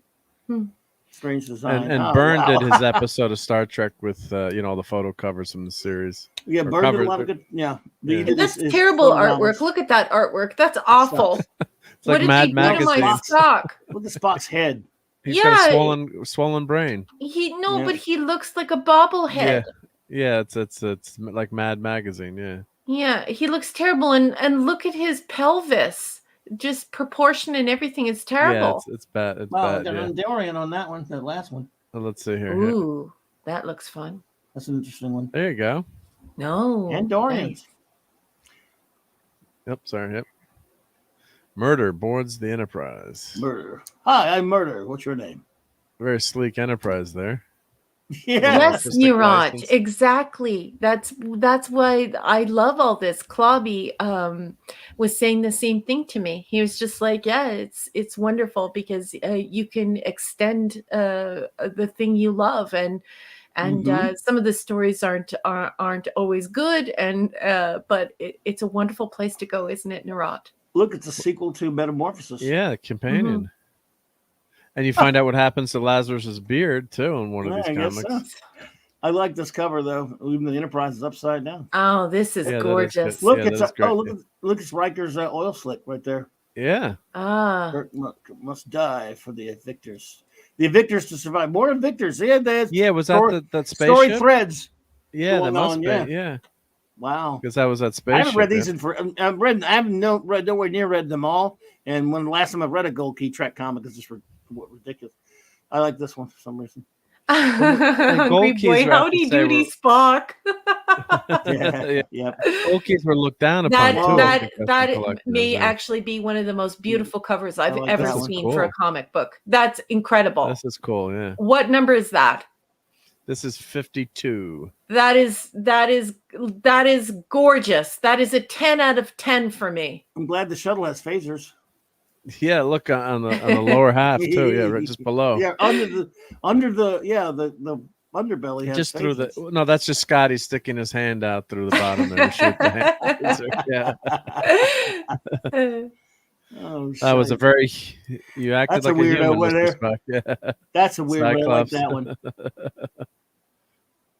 Ancient Cyclops. Greek deities force Kirk and Spock on an odyssey of peril.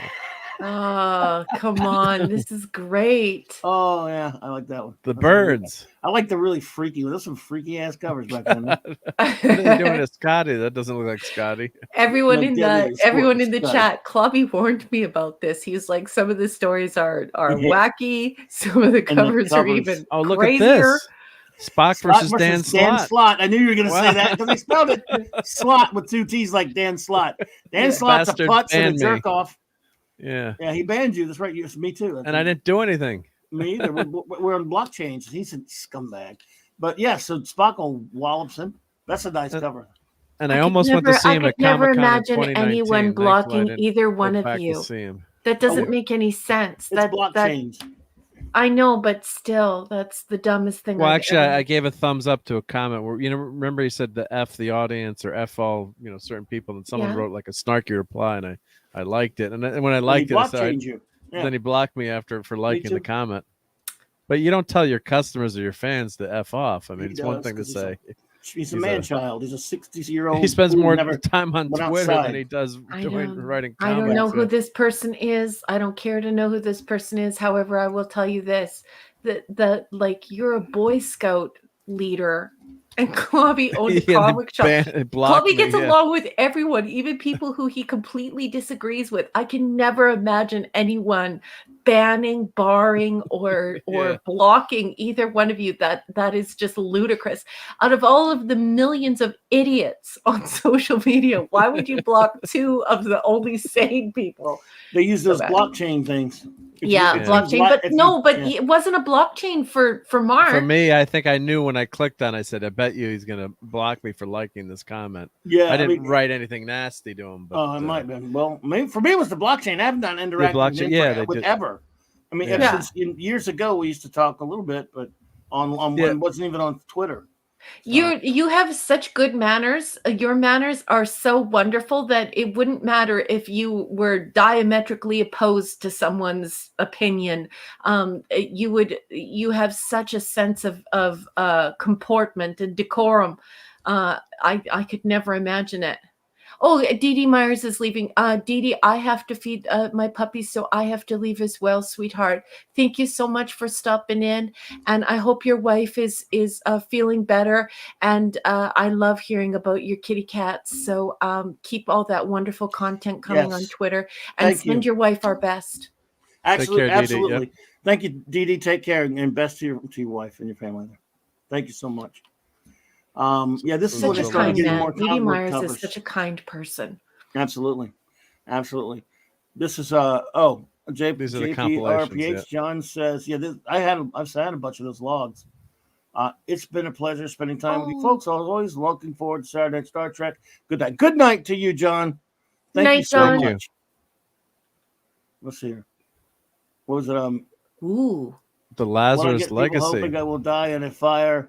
And much more in DMs because I mod for Gary's. Yeah, that's my favorite one. Die to fire. That's sick. Does that have to be a fire? SOBs. Oh I my mean, can I- goodness. Look, yeah, it's horrible, Eric. You know, it's just absolutely some sick people out there. I've never seen Eric say a single sour thing to anyone ever. Ever. Wow, they say it in the chat even, huh? Wow, Eric, that's pathetic. Wow. Worthless people. Yep, these were big too. These aren't small paperbacks. These were actually like trade paperback size for $1. Those reprint books. It collects a lot of issues. Yep. Yeah, so 18 to 26. Well, so I love you, Eric. 224 pages. Yeah. We love you, Eric. Always like that cover. Thumbs up to Eric. Yep. Great guy. Oh, Captain James T. Skywalker is singing the old Sha Na Na song. That's Sha Na Na, right? It's time to go. Boom, boom, boom, boom, boom. Boom. All right, Captain James T. Skywalker, brother. Good to see you. Good night. Good Take night. care. Good night. Thank Thanks you for hanging. stopping by.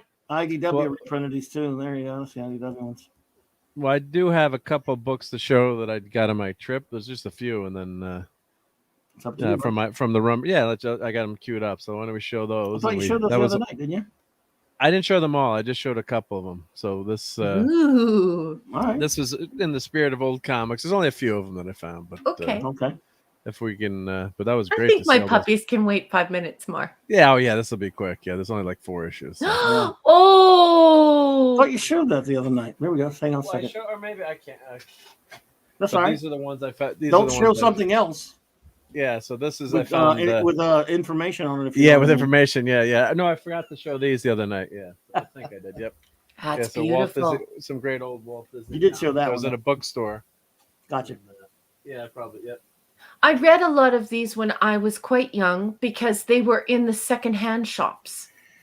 Yeah, Donald Duck. Yep. So if you open them up, the color's not bad, and for an old book, it's it's not great. It's a little yellow. Yeah, there you go. Oh boy! Wow, what a walk down memory lane.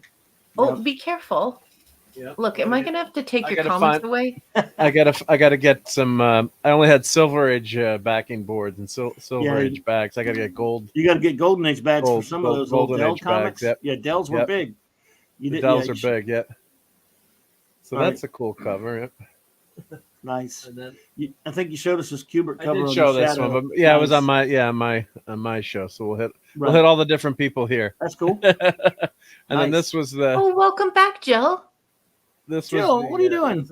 She had stuff to do. She's like me. She goes and gets her stuff done, and then she comes back. Good to see you, Jill. Yeah, we just showed a bunch of Star Trek Gold Key covers, so we're a lot of fun. Yep. So this is really what I want to show when I was hitting the box in the old bookstore. Raquel, you would have loved it. The old used bookstore. I don't even want to leave. Just stay there just for the smell alone. Never mind all the gorgeous books to read. This had a great smell. The comic has a smell to it too. When you open it up, and I looked, I'm like, there's no way there's a detective with a 10. I saw 10 cents. I'm like, can't be just not bagged, not boarded, just in this box of. There may be like 30 comics there, and I was like, no way. And I'm like, oh, and my wife was, I'm like, oh, I'm buying this. She's like, you can't buy them all. I'm like, Maureen, some of these could be worth something. I got to go through and see. But there was just the Disney comics were newer, so they weren't. I just love buying. I love buying them. Love the art. So. I don't like that shadow one.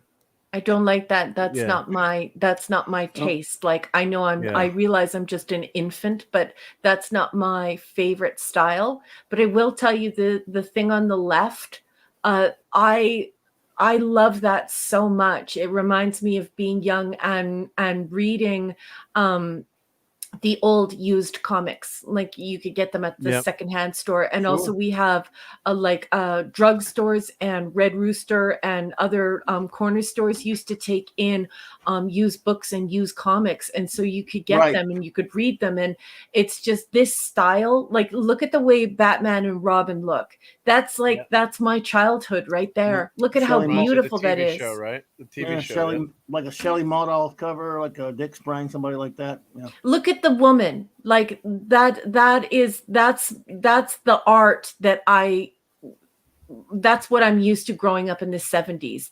That's what I used to read. To me, she is absolutely stunningly beautiful. And I love this kind of art. I love the color. Like I said, I'm not an expert and my taste is probably terrible, but I just think that is just beautiful. Like, to me, I want to touch that, hold that, smell that, read that. That's beautiful. Yeah, I mean, just that grabbed my eye too when I saw it, not just for the, like, oh wow, an old comic. And then, today too, everyone kind of knows about old comics. They all think they're, oh, I found, the holy grail of comics. So it's tougher to find stuff in the wild these days too, where people think that they're worth, $1 bazillion. You're like, you got to tell them, like, actually, that's volume 3, number 1. Right. Yeah, it's not. That's it. That was when Shelley Moldoff was doing. He did that cover, but he was doing it, and then later he was around for a long time, and then Dick Sprang. But I do love that art style as well. People usually identify it with Dick Sprang, but it's actually Moldoff, and I just love that style of comic. Now let's see. I do love that Shadow book because it's a Kubert cover. The interior was Frank Robbins or somebody like that, probably. So, Decker says, "Oh, Clobby, what must you think of Howard Chaykin's mid-'80s take on the Shadow? I freaking hate it with a passion, Deckard. But I have a lot of problems with Chaykin. As you know, I know you're a Chaykin fan, but I was really upset with his Shadow comic then. The Shadow comic is okay, but I would never buy it. Like when I look at that, I don't feel anything for it. I got you. It's pretty and stuff, but the one on the left, the detective one, is just it's mind-blowingly beautiful. Like the one on the yeah. Like, just that detective one is it's incredibly special. It's like this, it's a snapshot of a time when things were just so much more beautiful. It takes you back. Yeah, it takes you back in time, especially when you open. I don't want to open it up now, but I took some pictures. The old ads are just fantastic to read. Right. I put the backing board on the back. Were there sea monkeys in there? No, this is before Sea Monkeys. This is too old. Yeah, that's what I thought. So it's all about selling magazines, and selling cards, and and there's working out. It was a guy getting stronger. Hungry man. Listen, just once I want an R-rated Batman film with aliens invade, Avengers style. Grayson as either Robin or Nightwing. Wings. Well, if you want Batman fighting aliens, you should watch. What was that? The Sun and the Bat in the Dark. No, what's Batman? YouTube Dead End. Yeah, there's also a YouTube live action. Dead End. I know what you're talking about. I'm talking about the old one, though, Batman Dead End, where he really looks like Batman. He has the costume right, and he fights aliens. I don't remember that one. As in the aliens from when he fights in the Predators or whatever. Well, there was a Batman versus Predator comic. Yep. But yeah, this was fan film. This is fan. Yeah, the fan film. Is it Bat in the Sun? No, it was Batman Dead End. You ever saw that? But I think that's made by. I think that's made. I'm guessing, but it's wasn't really that old? Now, Hungry boy, what are stray toasters, honey? You don't want to know. No, okay. You don't want to know. Bill Sienkiewicz in his wackiest. Anyway, that's okay. It's all about the Jack Kirby. La la la. Moving on. Decker, we'll have to talk about that sometimes. What? MJ1 Media. If I could turn back time, if I could find a way. I absolutely hate Cher. That's such a terrible song. But I love that you put that up. Kirby is the most important for sure, Decker, but it's not all about him. I do a lot of other, of other artists. But yeah, so yeah, there we go. Well, congratulations on your finds, Mark. Those are beautiful. Fun. And of course, I found that Star Trek book will go in the box to send to you too. So. I'm very excited about it. Because poor Raquel can't get cheap stuff up in Canada. I can't finish the comment, MJ1, because I can't remember it. I don't remember that happens to me all the time now too. So. Sorry, I would. Okay, Batman Dead End. Yes. Would be one. I think this one. Yeah, let's see. I think that's on YouTube. Still, why wouldn't it be? You never seen Batman Dead End, dude? You have to have seen it. That guy's got looks perfect. It is the perfect Batman costume. I've got to have seen that. Yeah, let's see. I'm skimming where he through fights it now. aliens and Predator. At the end, right? At the end, the at the Predator end they show up. Yeah, but that guy Yeah, the looks like end. friggin' Batman. Oh yeah, He's that's got the real amazing. Yeah. costume. Oh yeah, I've seen That that. That's guy should amazing. play Yeah. Batman. Yeah. Oh, that's yeah. I'm mixing up with Bat in the Sun, It's which gotta makes be all on those superhero shorts. Batman dead in there. It's like a yeah. That was fantastic when the Predator 8 minutes long or something. Yeah. No, it was MJ1 amazing. Media. So the guy that does the Joker is great too. Yeah. if you that's the guy who didn't he die? Wasn't it Walter Koenig's son? Did he die? His son did pass away. I don't know who was in it. I think that's who plays the Joker on this thing. $30,000. Yeah. If you haven't seen that one, MJI got everyone who has not seen Batman Dead End, watch that. You want to see, we always see all these actors in Batman armor and rubber and all this crap. This guy's wearing a cloth Batman costume, and he looks more like Batman than any of these guys ever. Yep. He Oh yeah, looks 100%. perfect. Look at this freak. I just turned it on there again just to look at the costume. This dude is Batman, son.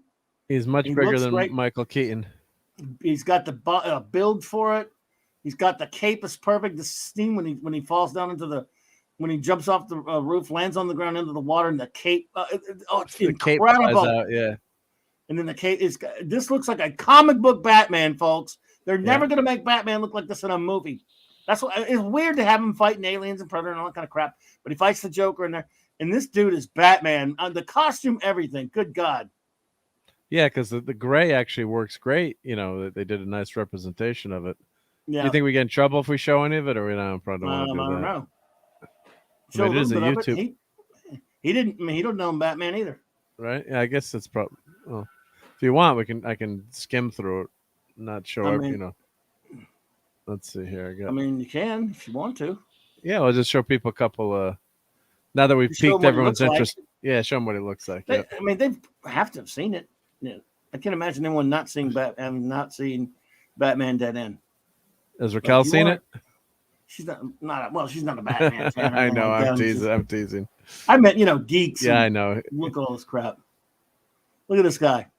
Oh. Yep. That guy is Batman. Hey, that looks like my Batman. The way Batman should look in the costume. Yeah, that looks like Adam West. Like that's and more then he like jumps down here. Yep. Watch when he jumps down. This is fantastic. Like that's perfect because that's just that scene. Alex Ross right there. Yep, exactly. Let's take some. Watch I like when he lands, and watch when he gets up from the ground. This is friggin'. Oh, I guess I didn't show it when he's gets up in the here, like this, yeah. Oh yeah, watch this scene right here, and watch when it pulls back from the back side. You got to see the scene when he stands up. That's beautiful, yeah. This is fantastic. That's like right out of. You can hear the Batman animated music. I love that. That's Batman right there. They have the jaw for it and everything. See, I would like Batman more if Batman were like this instead of the way that he is now.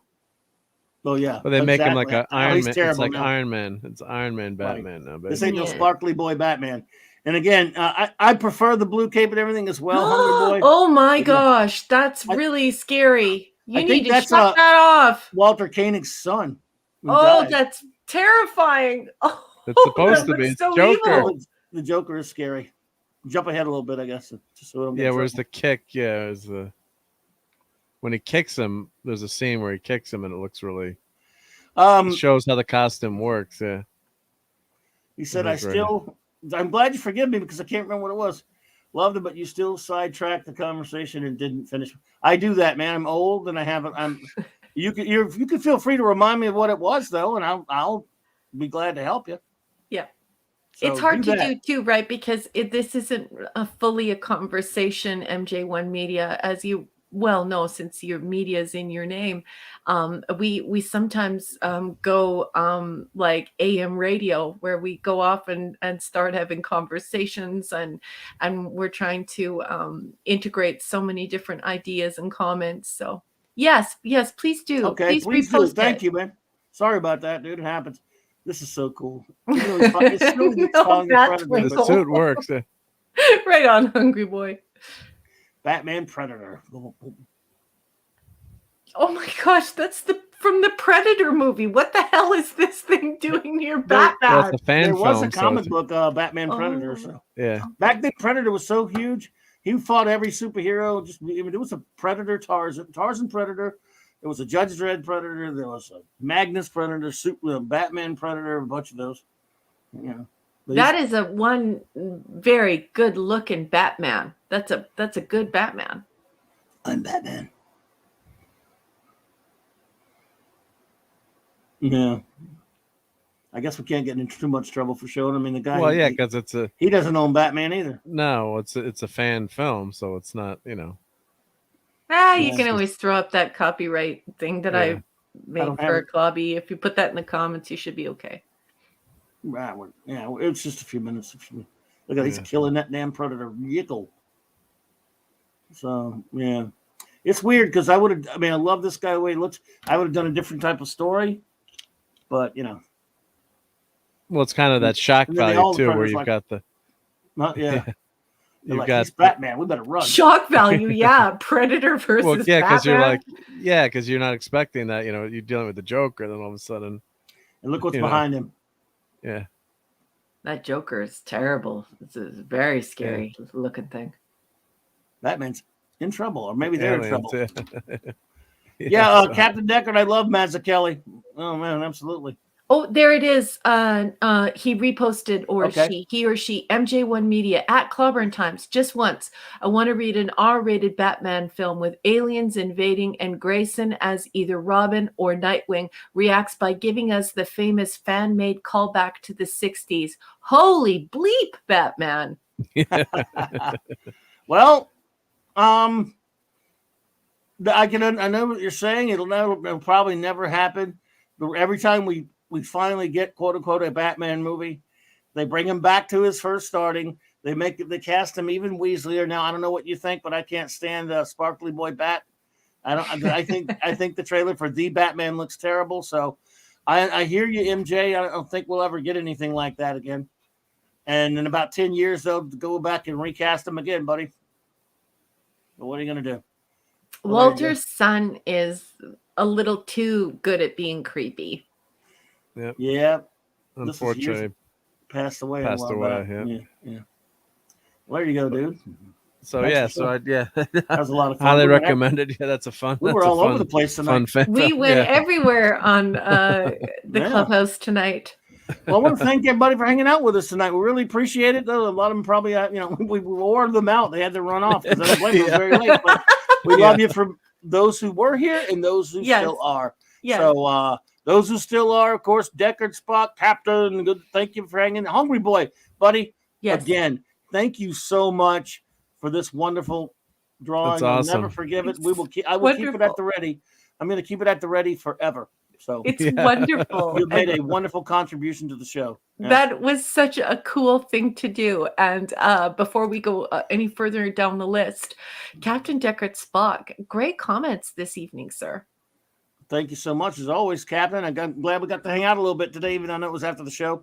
The wonderful anti-derivative Jill. Jill, have a wonderful night. Snail Messiah, thank you so much for the contributions, and I appreciate that and the super chats. Yeah. MJ1 Media, I appreciate you being here. Thank you so much. Let's see here.